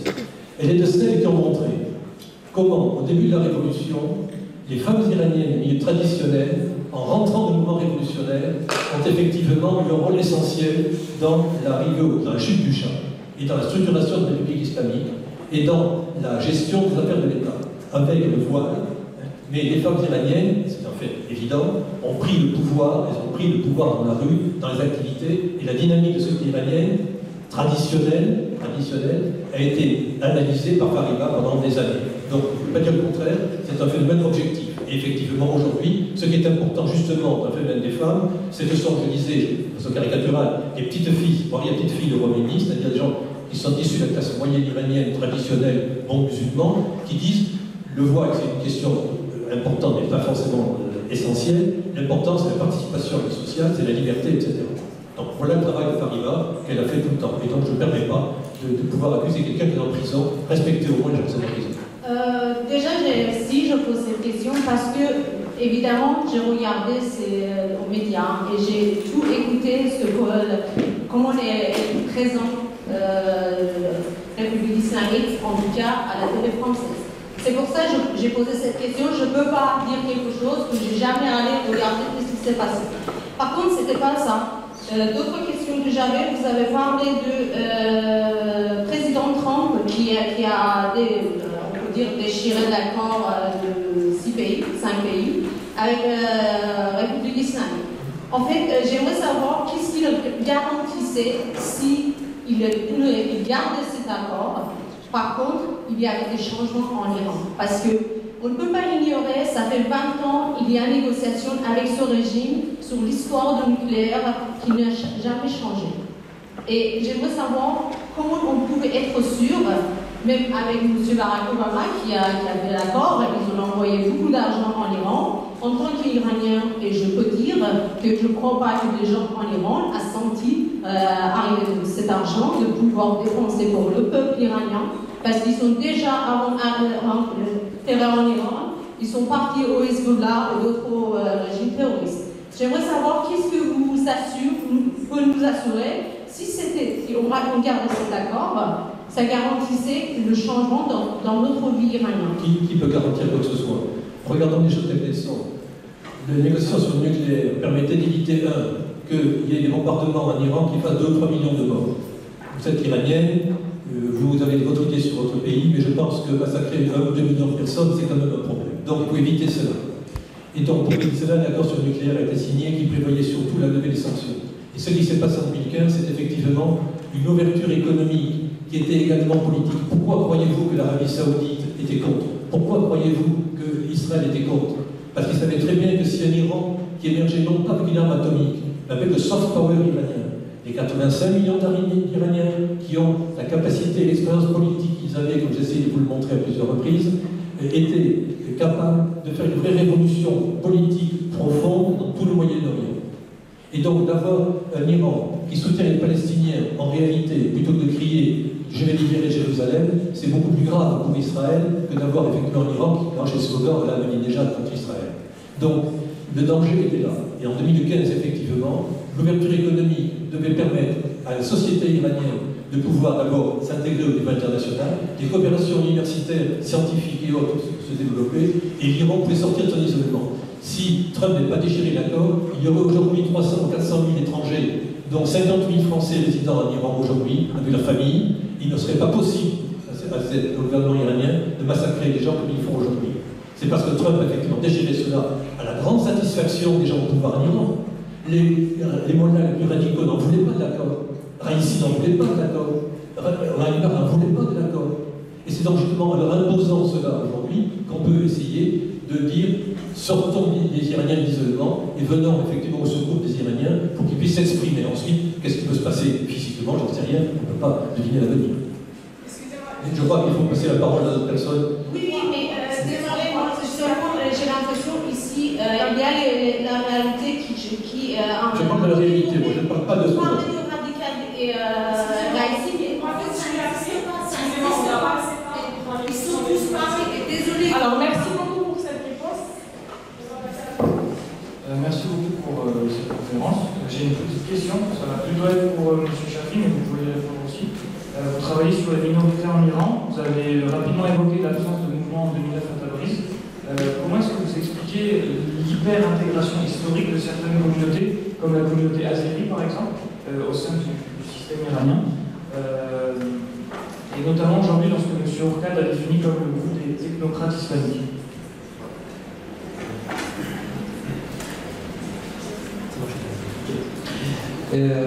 Pour la communauté turque, azerbaïdjanais et iranien, qui ne sont pas beaucoup mobilisés en ce moment dans ce mouvement, il faut dire qu'il y a une homogénéité religieuse entre les dirigeants en place au pouvoir de l'Iran, parce que les Turcs azéris sont chiites aussi.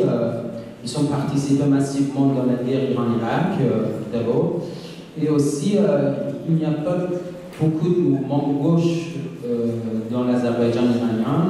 Malheureusement, il y a plutôt les militants, les mouvements, les nationalistes azerbaïdjanais qui revendiquent la langue, l'officialisation de la langue turque azerbaïdjanaise en Iran, qui revendiquent une sorte d'autonomie pour la région azerbaïdjanaise, mais ils sont un peu à l'écart de ce mouvement parce que, par exemple, il y a un mois, un ami de moi s'est arrêté à Tabriz parce qu'il a essayé de mobiliser les gens de gauche de Tabriz pour défendre la cause féminine aujourd'hui en Iran. Mais il s'est arrêté, il était dans la prison pendant 3 semaines, il s'est libéré il y a quelques jours. Mais il y a différentes dynamiques dans les régions ethniques en Iran. Par exemple, dans le Kurdistan, il y a beaucoup de partis gauche. Par exemple, les partis démocrates du Kurdistan, les Kurdes, ils sont vraiment de conviction de gauche, ils sont massivement mobilisés dans ce mouvement, mais par exemple les Arabes au sud de l'Iran, ils ne sont pas encore mobilisés, les Turkmènes ils ne sont pas encore mobilisés vraiment, les Baluches ils sont mobilisés pour autre cause, mais c'est coincé avec le mouvement Femmes et Liberté, mais c'est pour autre chose, c'est pas juste pour Femmes et Liberté. Mais je pense que ça dépend de la dynamique de gauche dans chaque région ethnique, mais les nationalistes et les mouvements identitaires dans les régions ethniques, ils sont en crise en ce moment parce qu'ils se voient que dans un mouvement très émancipateur, progressiste contre la liberté, et ils n'ont pas arrivé de mobiliser la société ethnique en Iran. Je pense qu'ils sont en crise, ils sont en retard en quelque sorte.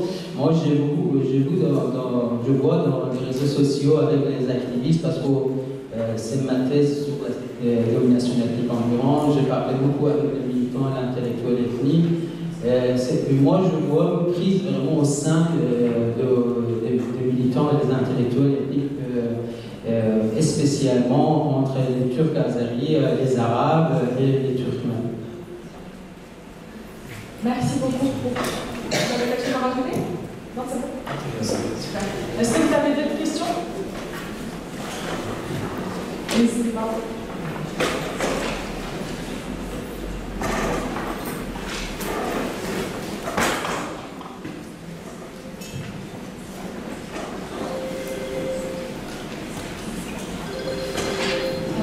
Bonjour. Alors, moi aussi, je suis iranienne. Ça fait 3 ans que je suis en France. Et je voulais juste vous demander si vous avez dit qu'il ne faut pas encourager le mouvement qui se fait en Iran, si j'ai bien compris. Mais moi, quand je me là-bas, quand je vois que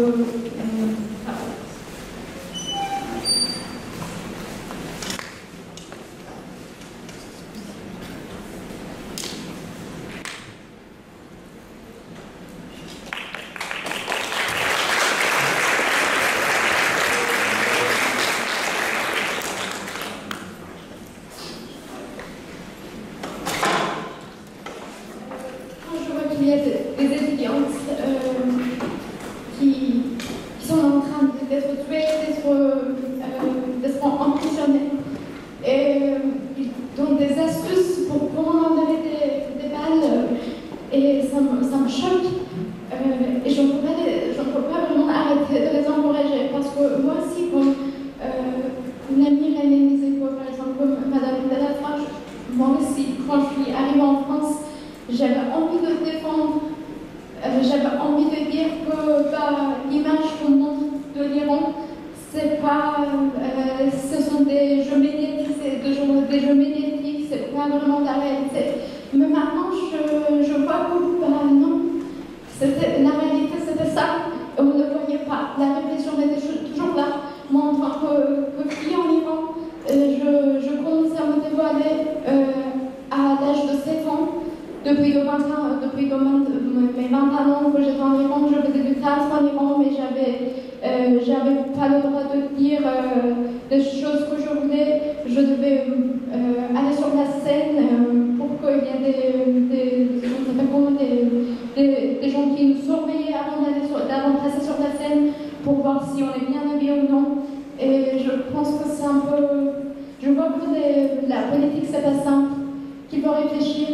Mais je ne peux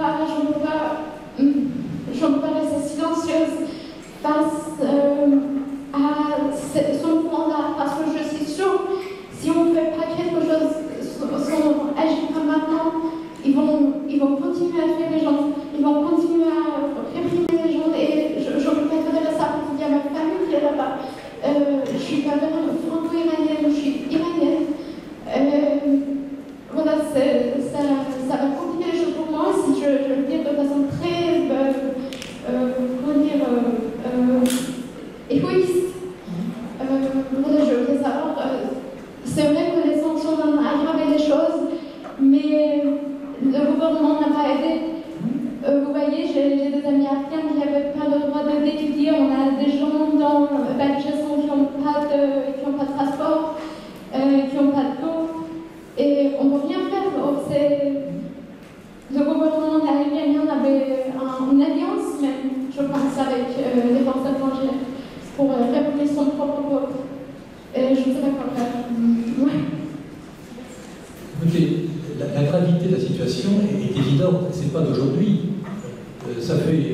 J'ai vécu toute la révolution islamique, je vous garantis que lorsque les militants de gauche à l'époque étaient massacrés, beaucoup dans le milieu universitaire avaient leurs enfants qui étaient proches des Moudjahidines, je ne partage pas l'opinion, mais c'était très, très important. J'en ai, comme tout le monde, fait sortir avec des faux papiers par le consulat de France, on essayait de sauver la tête des gens. C'était pas drôle.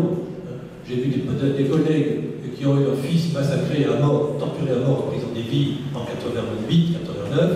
Je vous garantis que c'était assez émotionnant. Et donc ça n'a jamais cessé. Ça n'a jamais cessé. Et aujourd'hui, il y a, Dieu merci, une visibilité plus grande par la vidéo depuis quelque temps, mais ce n'est que la partie visible d'une réalité que l'on connaît très bien. Si Fariba est en prison, c'est parce qu'il y a effectivement des gens qui n'acceptent pas qu'on regarde un peu ce qui se passe. Moi-même, j'ai interdit le séjour en Iran comme tout le monde, et on m'a dit à la police, moi j'ai dit il y a quelques temps, Monsieur Orkan, vous regardez les choses de façon un peu nuancée, c'est très mauvais. Ils préfèrent que des gens disent l'Iran est très méchant, l'Iran est un pays très méchant, et tous les Iraniens sont très méchants, quelques-uns sont gentils, mais la plupart sont méchants, donc il faut attaquer l'Iran et bombarder l'Iran. Ne pas oublier que le modèle de l'Irak était sur la table, le modèle d'Afghanistan était sur la table. Ce sont des millions de morts qui étaient en jeu. Des millions de morts. Et donc, dans le débat sur l'Iran, il faut arrêter je comprends les émotions, bien évidemment. Moi-même, tout le monde est touché par l'émotion qu'il y a, le drame qu'il y a. Mais si on s'arrête à l'émotion, sans voir comment on peut sortir de cela, sortir du drame, et c'est pas facile. Il faut ne pas sous-estimer l'adversaire. J'ai dit tout à l'heure, M. Khamenei est un des chefs d'État les plus expérimentés, les plus avisés du monde, effectivement. Si c'était un imbécile facile, pas de problème. Non, ce n'est pas un imbécile facile. C'est quelqu'un d'intelligent, d'expérimenté et de très rusé et très efficace. C'est pour cela qu'il y a en Iran des gens, et la proportion c'est combien 20-30%, je n'en sais rien, une forte partie de la population qui soutient le régime. C'est une réalité, ça. C'est-à-dire que tous les Iraniens sont contre le régime. C'est faux. Donc, si on veut réussir, justement, arrêtons cette émotion qu'il y a. Passons de l'émotion à l'action. L'action ne signifie pas Solution israélienne, on bombarde 2 millions de morts. Solution américaine, avant Trump, on envahit et on fait 500 000 morts. Ça ne change rien, c'est au film. Ou bien, on essaie de voir comment, en prenant en compte la réalité des situations, en prenant en compte qu'il y a des femmes islamiques en Iran, avec leur château concret, qui veulent plus de liberté, mais elles portent le voile. C'est nuancé tout cela. De voir comment au Parlement iranien, qui est le plus rétrograde qu'il y ait actuellement, pas forcément, il y a 50 députés qui ont bougé un petit peu quand même. Et même parmi les plus rétrogrades, certains disent qu'il faut que ça bouge. Donc, essayons de voir très concrètement comment arrêter le massacre. Les militaires nous parlent quelquefois de l'effet final recherché, l'effet EFR. Pour moi, l'effet final recherché, c'est d'arrêter le massacre. C'est inadmissible, il faut faire quelque chose. Alors, qu'est-ce qui est fait actuellement? Zéro. On a le président Macron, on pose la question, que pensez-vous? Je soutiens la lutte des femmes iraniennes. C'est bidon, c'est scandaleux. Et tous les chefs d'État ont fait pareil. Personne n'a rien dit. On va pleurer. On fait une belle gerbe, on va une gerbe au cimetière. C'est scandaleux. Pourquoi? Parce qu'il y a la guerre en Ukraine, parce que la question du nucléaire est très sensible, parce qu'Israël est puissant, parce qu'il y a effectivement des gens qui disent que tout ce qui regarde l'Iran en disant tout le gouvernement iranien est pourri, il n'y a rien à faire, et il faut que les gouvernements changent comme ça. C'est comme ça. Dieu va faire changer le gouvernement. Non, c'est des rapports de force. Soyons sérieux. Et si on veut effectivement que les Iraniens soient libérés et fassent ce qu'ils ont envie de faire, et apparemment ils savent faire beaucoup de choses positives, il faut voir concrètement qu'est-ce qu'on peut faire. Et passer de l'émotion à l'action. L'action ne signifie pas bombarder.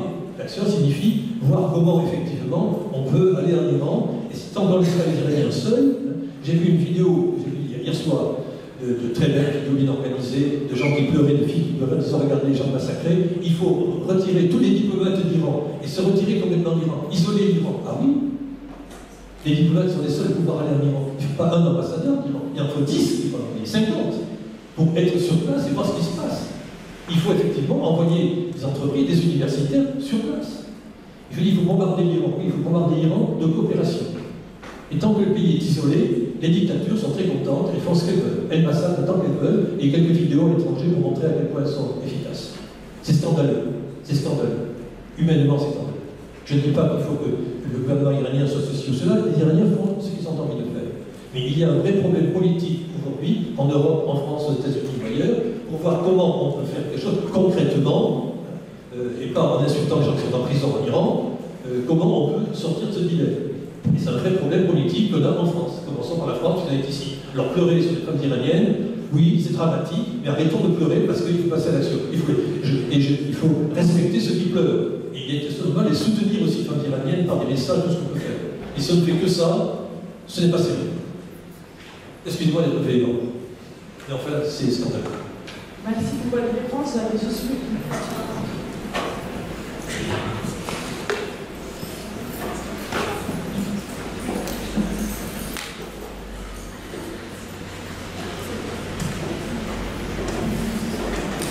Bonjour, je suis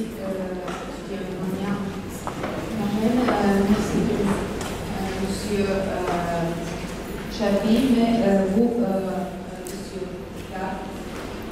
Je suis iranienne et j'ai habité en Iran pendant 30 ans. Et je pense que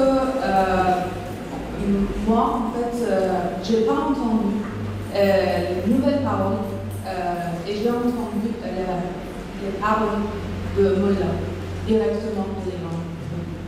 Et je pense que vous êtes microphone européen de Mollah en Iran. Et je préfère quitter cette conférence. Merci. Je n'ai pas entendu, je te l'ai dit, vous êtes quoi, mais voilà, je n'ai pas entendu la phrase. Je suis quoi? Vous êtes malheureusement ici. Je suis soutien des Moldats. Oui, exactement. Vous êtes en train de répéter exactement ce qu'ils sont en train de faire avec les autres en Iran. Et c'est tout là. Alors, je ne sais pas si vous parlez français ou si vous ne comprenez pas du tout. Je parle très bien et j'ai bien compris ce que vous avez. Alors, écoutez, il se passe des choses de graves en Iran.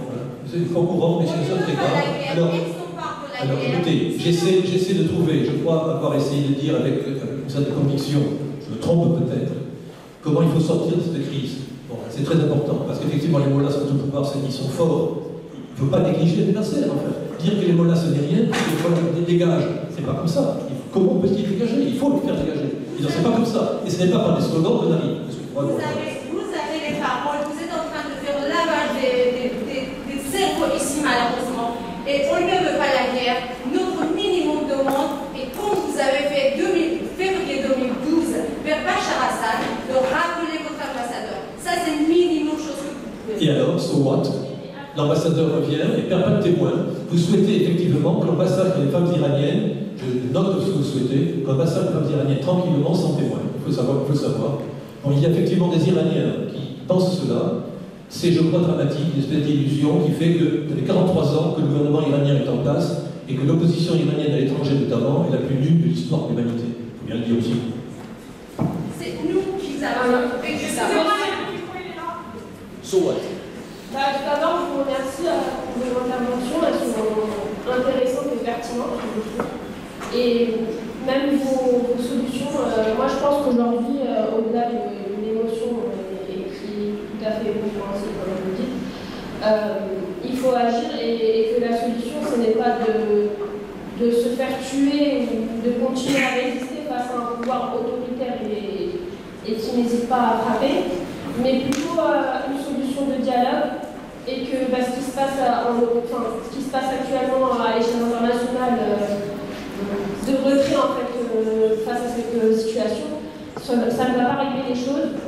Mais vous avez fait référence à des religieux qui pourraient avoir aussi une autre vision des choses, pas seulement intégriste mais plutôt moderne, et conscient en fait de la nécessité de passer à autre chose, d'évoluer un peu sur ce point-là. Est-ce que pour vous aujourd'hui, il faudrait en fait, est-ce que pour vous déjà le dialogue il est possible? Est-ce que ces personnes-là pourraient faire changer les choses? Et est-ce que demain on pourrait avoir un changement radical à partir de ces quelques personnes peut-être minoritaires mais qui existent quand même dans le pays? Merci. Il y a ce qui est important, c'est qu'on vient, le drame actuel montre bien, il y a en Iran une société extrêmement complexe et dynamique qui est capable de faire émerger des choses positives. Autrement dit, qui prendra le gouvernement dans 10 ans en Iran? Il y a des milliers, des dizaines de milliers d'Iraniens parfaitement compétents et intelligents pour diriger ce pays de façon efficace, moderne et libre. C'est évident. Parce qu'il y a une dynamique interne à ce pays qui est très forte. Ensuite, il y a un blocage institutionnel envolé, et voilà, il y a la révolution, etc. Ils n'ont rien compris de ce que j'ai pu dire, en fait, c'est comme ça. Le blocage institutionnel est réel. Comment ça peut sortir? J'en sais, le blocage, il est là. Mais il ne suffit pas de dire que les mollahs sont méchants, les Pasdars sont très méchants et que les Iraniens sont très gentils pour en sortir. Arrêtons ce discours lénifiant et qui fait que ça ne va pas. Et aujourd'hui, ça va très très mal. Donc je me pose des questions, me demande de dire, bon, je suis ici en France, au-delà du soutien moral et des pétitions qu'on peut signer, c'est une chose, mais qu'est-ce qu'on peut faire pour que l'Iran, qui est un pays qui peut apporter beaucoup de stabilité dans la région, beaucoup, parce qu'il y a 85 millions d'habitants, il a fait l'expérience de l'islamisme politique, c'est le seul pays de la région qui a fait l'expérience d'une république islamique, avec toutes les contradictions qu'il y a, et qui est capable, effectivement, par son soft power, d'apporter la paix, la stabilité dans toute la région. Sans l'Iran, c'est zéro. Sinon, c'est la Russie qui prend le pouvoir avec la Chine, et on aura en Iran un bastion sino-russe plus aux portes de l'Europe. Ça sera sympathique, les Iraniens vont bien s'amuser avec ça. Parce qu'il se passe des choses très très graves aujourd'hui. Donc je dis, le seul dossier qui est sur la table, c'est l'histoire du nucléaire et des sanctions. C'est un truc petit, c'est un truc très difficile, mais c'est le seul outil qui soit sur la table. Donc, je me dis, je me fais insulter par tout le monde en disant comment tu acceptes que les mollahs viennent discuter. Quand von Keitel, en 8 mai 1945, est venu signer la capitulation de son armée à Berlin, les Alliés n'ont pas dit, M. Keitel, vous n'avez pas le droit de venir signer la capitulation. Il est venu, en général de l'armée de Hitler, signer la capitulation. Il fallait bien qu'il vienne pour signer. Bon, aujourd'hui encore, c'est très difficile, c'est extrêmement difficile. Il y aura des hauts et des bas, des contradictions, mais le gouvernement iranien actuel était contre l'accord sur le nucléaire, il était pour les sanctions, qui isolent le pays, qui permettent de faire une république islamique radicale, comme ils veulent le faire actuellement, mais ils sont obligés, pour des raisons complexes, ils veulent l'accord parce qu'ils en ont besoin pour d'autres raisons, et que la contradiction les met dans leur contradiction. Et à ce moment-là, effectivement, en signant un accord comme cela, en ouvrant le pays, il n'y aura pas un ambassadeur, mais je dis 2 ou 3 ou 4, il n'y aura pas 0 universitaire en prison, mais je pourrais retourner en Iran et pourquoi d'autres pourront y aller pour voir ce qui s'y passe et comprendre mieux ce pays. Et laisser les femmes iraniennes toutes seules se faire massacrer, c'est ignoble, en fait. Je veux dire, c'est pas acceptable. Alors, on ne va pas aller en Iran, on ne va pas envoyer des commandos en Iran, non, c'est pas ça. Mais c'est en faisant ce qu'on peut faire ici, sans ingérence politique, voir quel est notre rôle. On a une responsabilité avec ça. Donc, essayons de voir comment en France, nous avons une responsabilité qui est epsilon. Des fois, ça suffit un drame pour faire basculer de mon côté. Alors, je cherche, je n'ai pas de réponse. Merci beaucoup pour votre réponse. Bonjour. Alors moi, je vais apporter deux aspects qui n'ont pas été très développés pendant la discussion. C'était par rapport à la politique étrangère iranienne dans la région. Et aussi le fait que l'islam en soi est... alors moi j'apporte juste une nuance, c'est pas mon avis, mais qui est aussi si on l'applique comme il faut, c'est une manière de résister à l'impérialisme occidental, notamment le capitalisme et le libéralisme.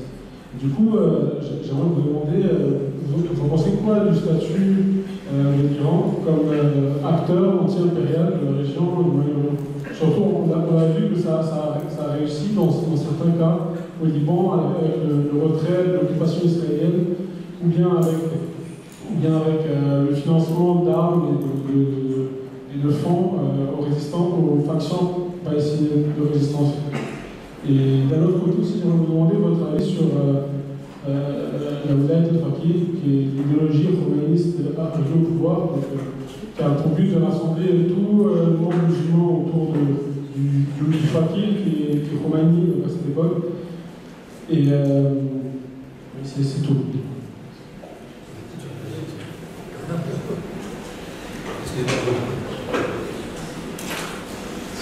Oui, l'Iran s'est présenté comme le champion de l'anti-impérialisme, et reprenant l'idée de Nasser, le nationalisme arabe, etc., qui avait échoué finalement, qui tombait. Donc l'Iran n'a pas voulu dire concrètement, vous les Arabes n'avez pas réussi à libérer Jérusalem, mais moi je vais libérer Jérusalem. Bon. Et essayons par ce biais-là de prendre un peu à l'otage les Palestiniens comme cheval de Troie pour réussir à jouer un rôle dans ce point-là. L'Iran a joué dans le camp incontestablement anti-américain, anti-impérialiste. Mais l'Iran a lui-même joué une carte impérialiste de son côté, en étant très actif, dans le Moyen-Orient, puis à Hezbollah, où il y a des actions à l'extérieur. Exactement comme l'Arabie Saoudite ou d'autres. Donc l'Iran était incontestablement dans le camp anti-occidental. Cela dit, cet aspect-là, à mon avis, est surévalué. Ce qui est important en Iran, c'est le nationalisme. Ce n'est pas l'impérialisme. Les Iraniens n'ont jamais été impérialistes. À l'époque de Darius, mais c'était 500 ans avant Jésus-Christ. Et ils sont reliés sur leur territoire. C'est Iran Zami, c'est le territoire iranien. Donc les Iraniens sont nationalistes, et c'est un élément très important de la cohésion nationale. C'est pour ça que la guerre Irak-Iran a servi le régime islamique qui a pris tout de suite le nationalisme, le patriotisme, pour réunir tout le monde et faire un consensus national. Et évidemment exploiter ce consensus national. Donc, du point de vue international, je crois que l'Iran cherche à avoir effectivement une politique active dans la région, mais elle n'est pas les seuls. L'Arabie Saoudite est également très extrêmement active, les Émirats aussi. Vous voyez même, c'est comme les Émirats qui sont plus actifs que les Iraniens. Mais fondamentalement, les Iraniens sont nationalistes. Et c'est là-dessus qu'on peut avancer. On peut trouver des moyens justement de compromis pour faire avancer des idées sur lesquelles il y a un consensus. Toutes les catégories sociales, les anciens de 70 ans qui ont fait la révolution et la guerre Irak-Iran, les technocrates qui veulent l'indépendance économique de l'Iran, ou les jeunes de 20 ans qui veulent vivre en Iran avec la culture iranienne et persane aujourd'hui dans sa diversité ethnique, ces trois groupes ont en commun d'être iraniens. Il y a comment combien les Iraniens ce soir ont réagi et se sont sentis directement concernés, et tant mieux, parce que ça existe et est très très fort. Donc, Wilayat al-Faqih, pour le commandement du guide, vous savez que c'est contesté dans le chiisme, et qu'il y a en Irak les grandes puissances chiites, l'Ayatollah Sistani notamment, de Najaf, sont contre cette théorie, qui est une théorie de Khomeini, donnant le pouvoir à l'aristocratie religieuse, et on prend les théories de Platon sur la République. C'est seuls les gens les plus vertueux, c'est-à-dire les mollahs, ont le pouvoir. Et ce système-là est en train de vivre en Iran un peu sa fin. Il est incontestable que si j'avais un changement de pouvoir en Iran, On voit plutôt les gardiens de la Révolution prendre le pouvoir, ils ont les moyens physiques et matériels et militaires de le faire, et éliminer les mollahs, et les faire rentrer dans la mosquée. C'est un scénario qu'on peut envisager. Mais quand on met les mollahs dans la mosquée, ça ne veut pas dire que la démocratie, on veut bien, c'est autre chose. Donc, c'est complexe. Il ne s'agit pas de soutenir les mollahs. Je veux dire que chez les mollahs, il y a plusieurs catégories. Comme j'ai gardé de la Révolution, il y a plusieurs catégories. Ne pas mettre tous les Iraniens dans le panier. Les Iraniens ne sont pas des imbéciles, ce ne sont pas des veaux. C'est un pays très très mûr du point de vue politique. Et ils ont l'expérience de tout cela. Donc, regardons les choses avec nuance et essayons d'éviter les clichés. Merci. On va juste prendre les 2-3 dernières questions. On avait tout au fond là-haut. Je peux passer les prochaines.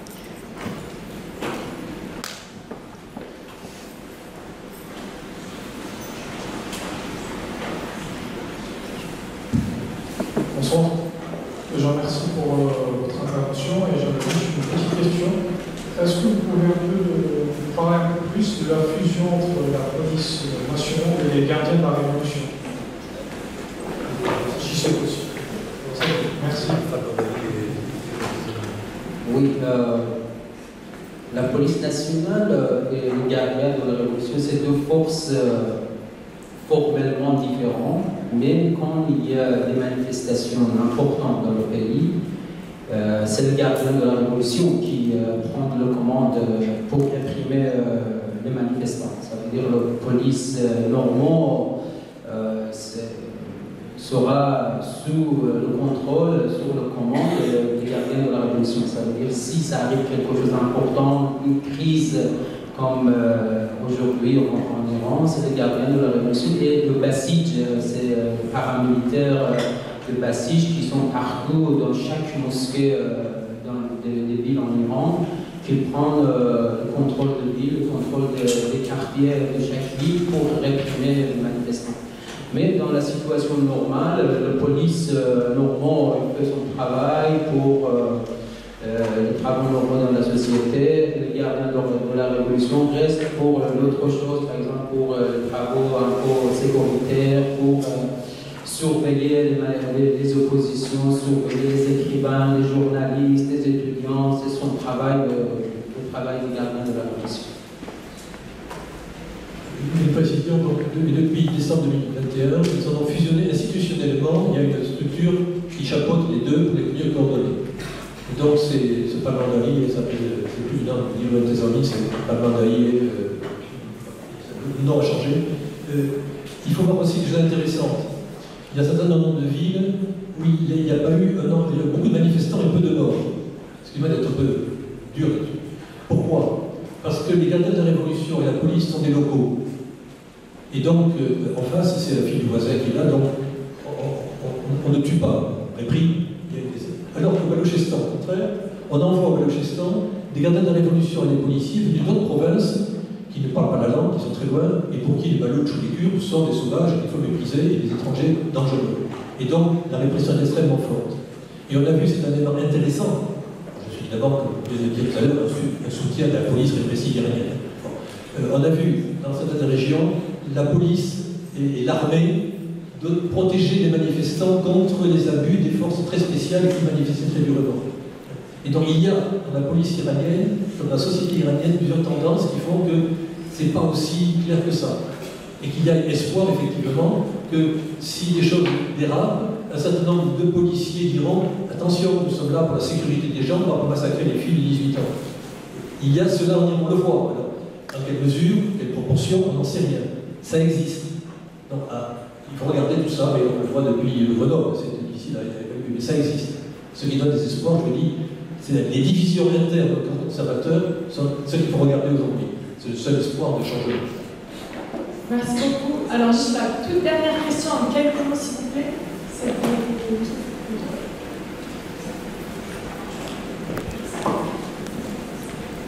Alors, je vous remercie pour votre conférence, je trouve ça très intéressant.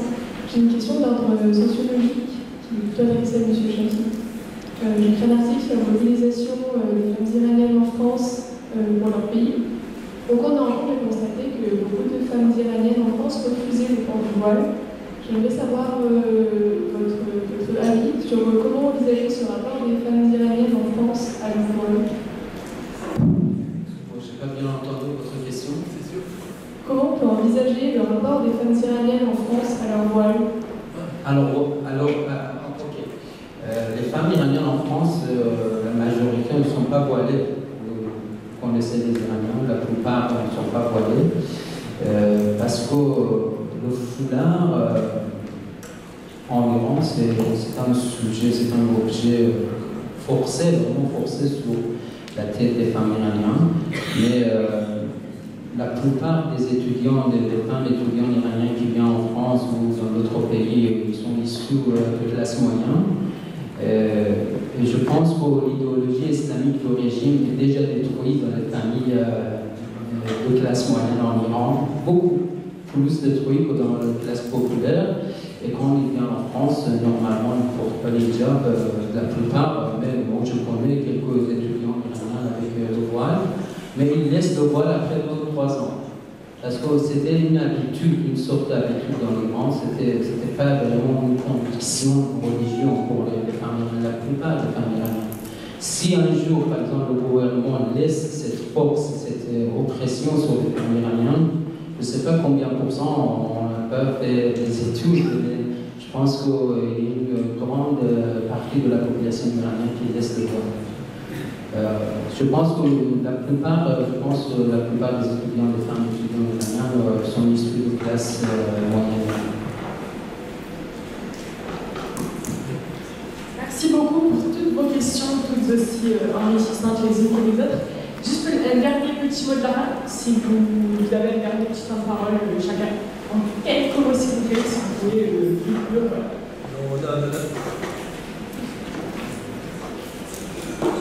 Là, c'est d'abord une collègue amie journaliste, parce qu'elle disait qu'il y avait environ 20% de gens qui n'étaient pas favorables au régime. Moi, vous avez pu constater ce soir que j'avais des opinions, celle que j'ai exprimée, mais qui est condamnée par d'autres. Ça montre que le sujet est important.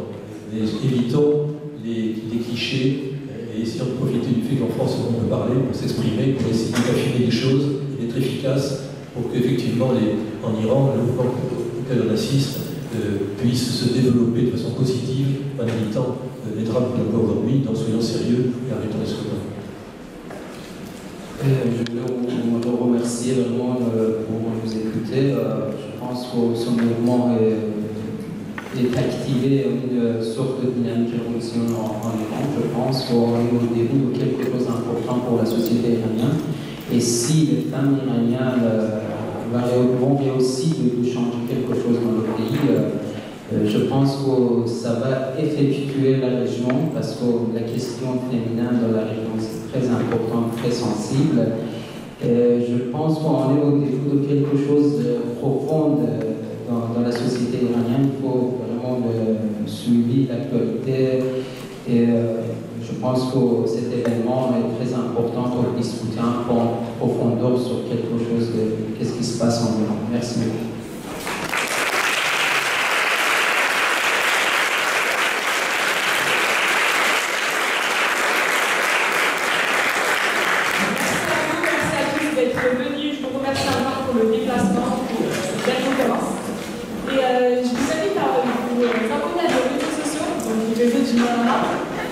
Pour participer aux prochains événements, aux prochaines conférences.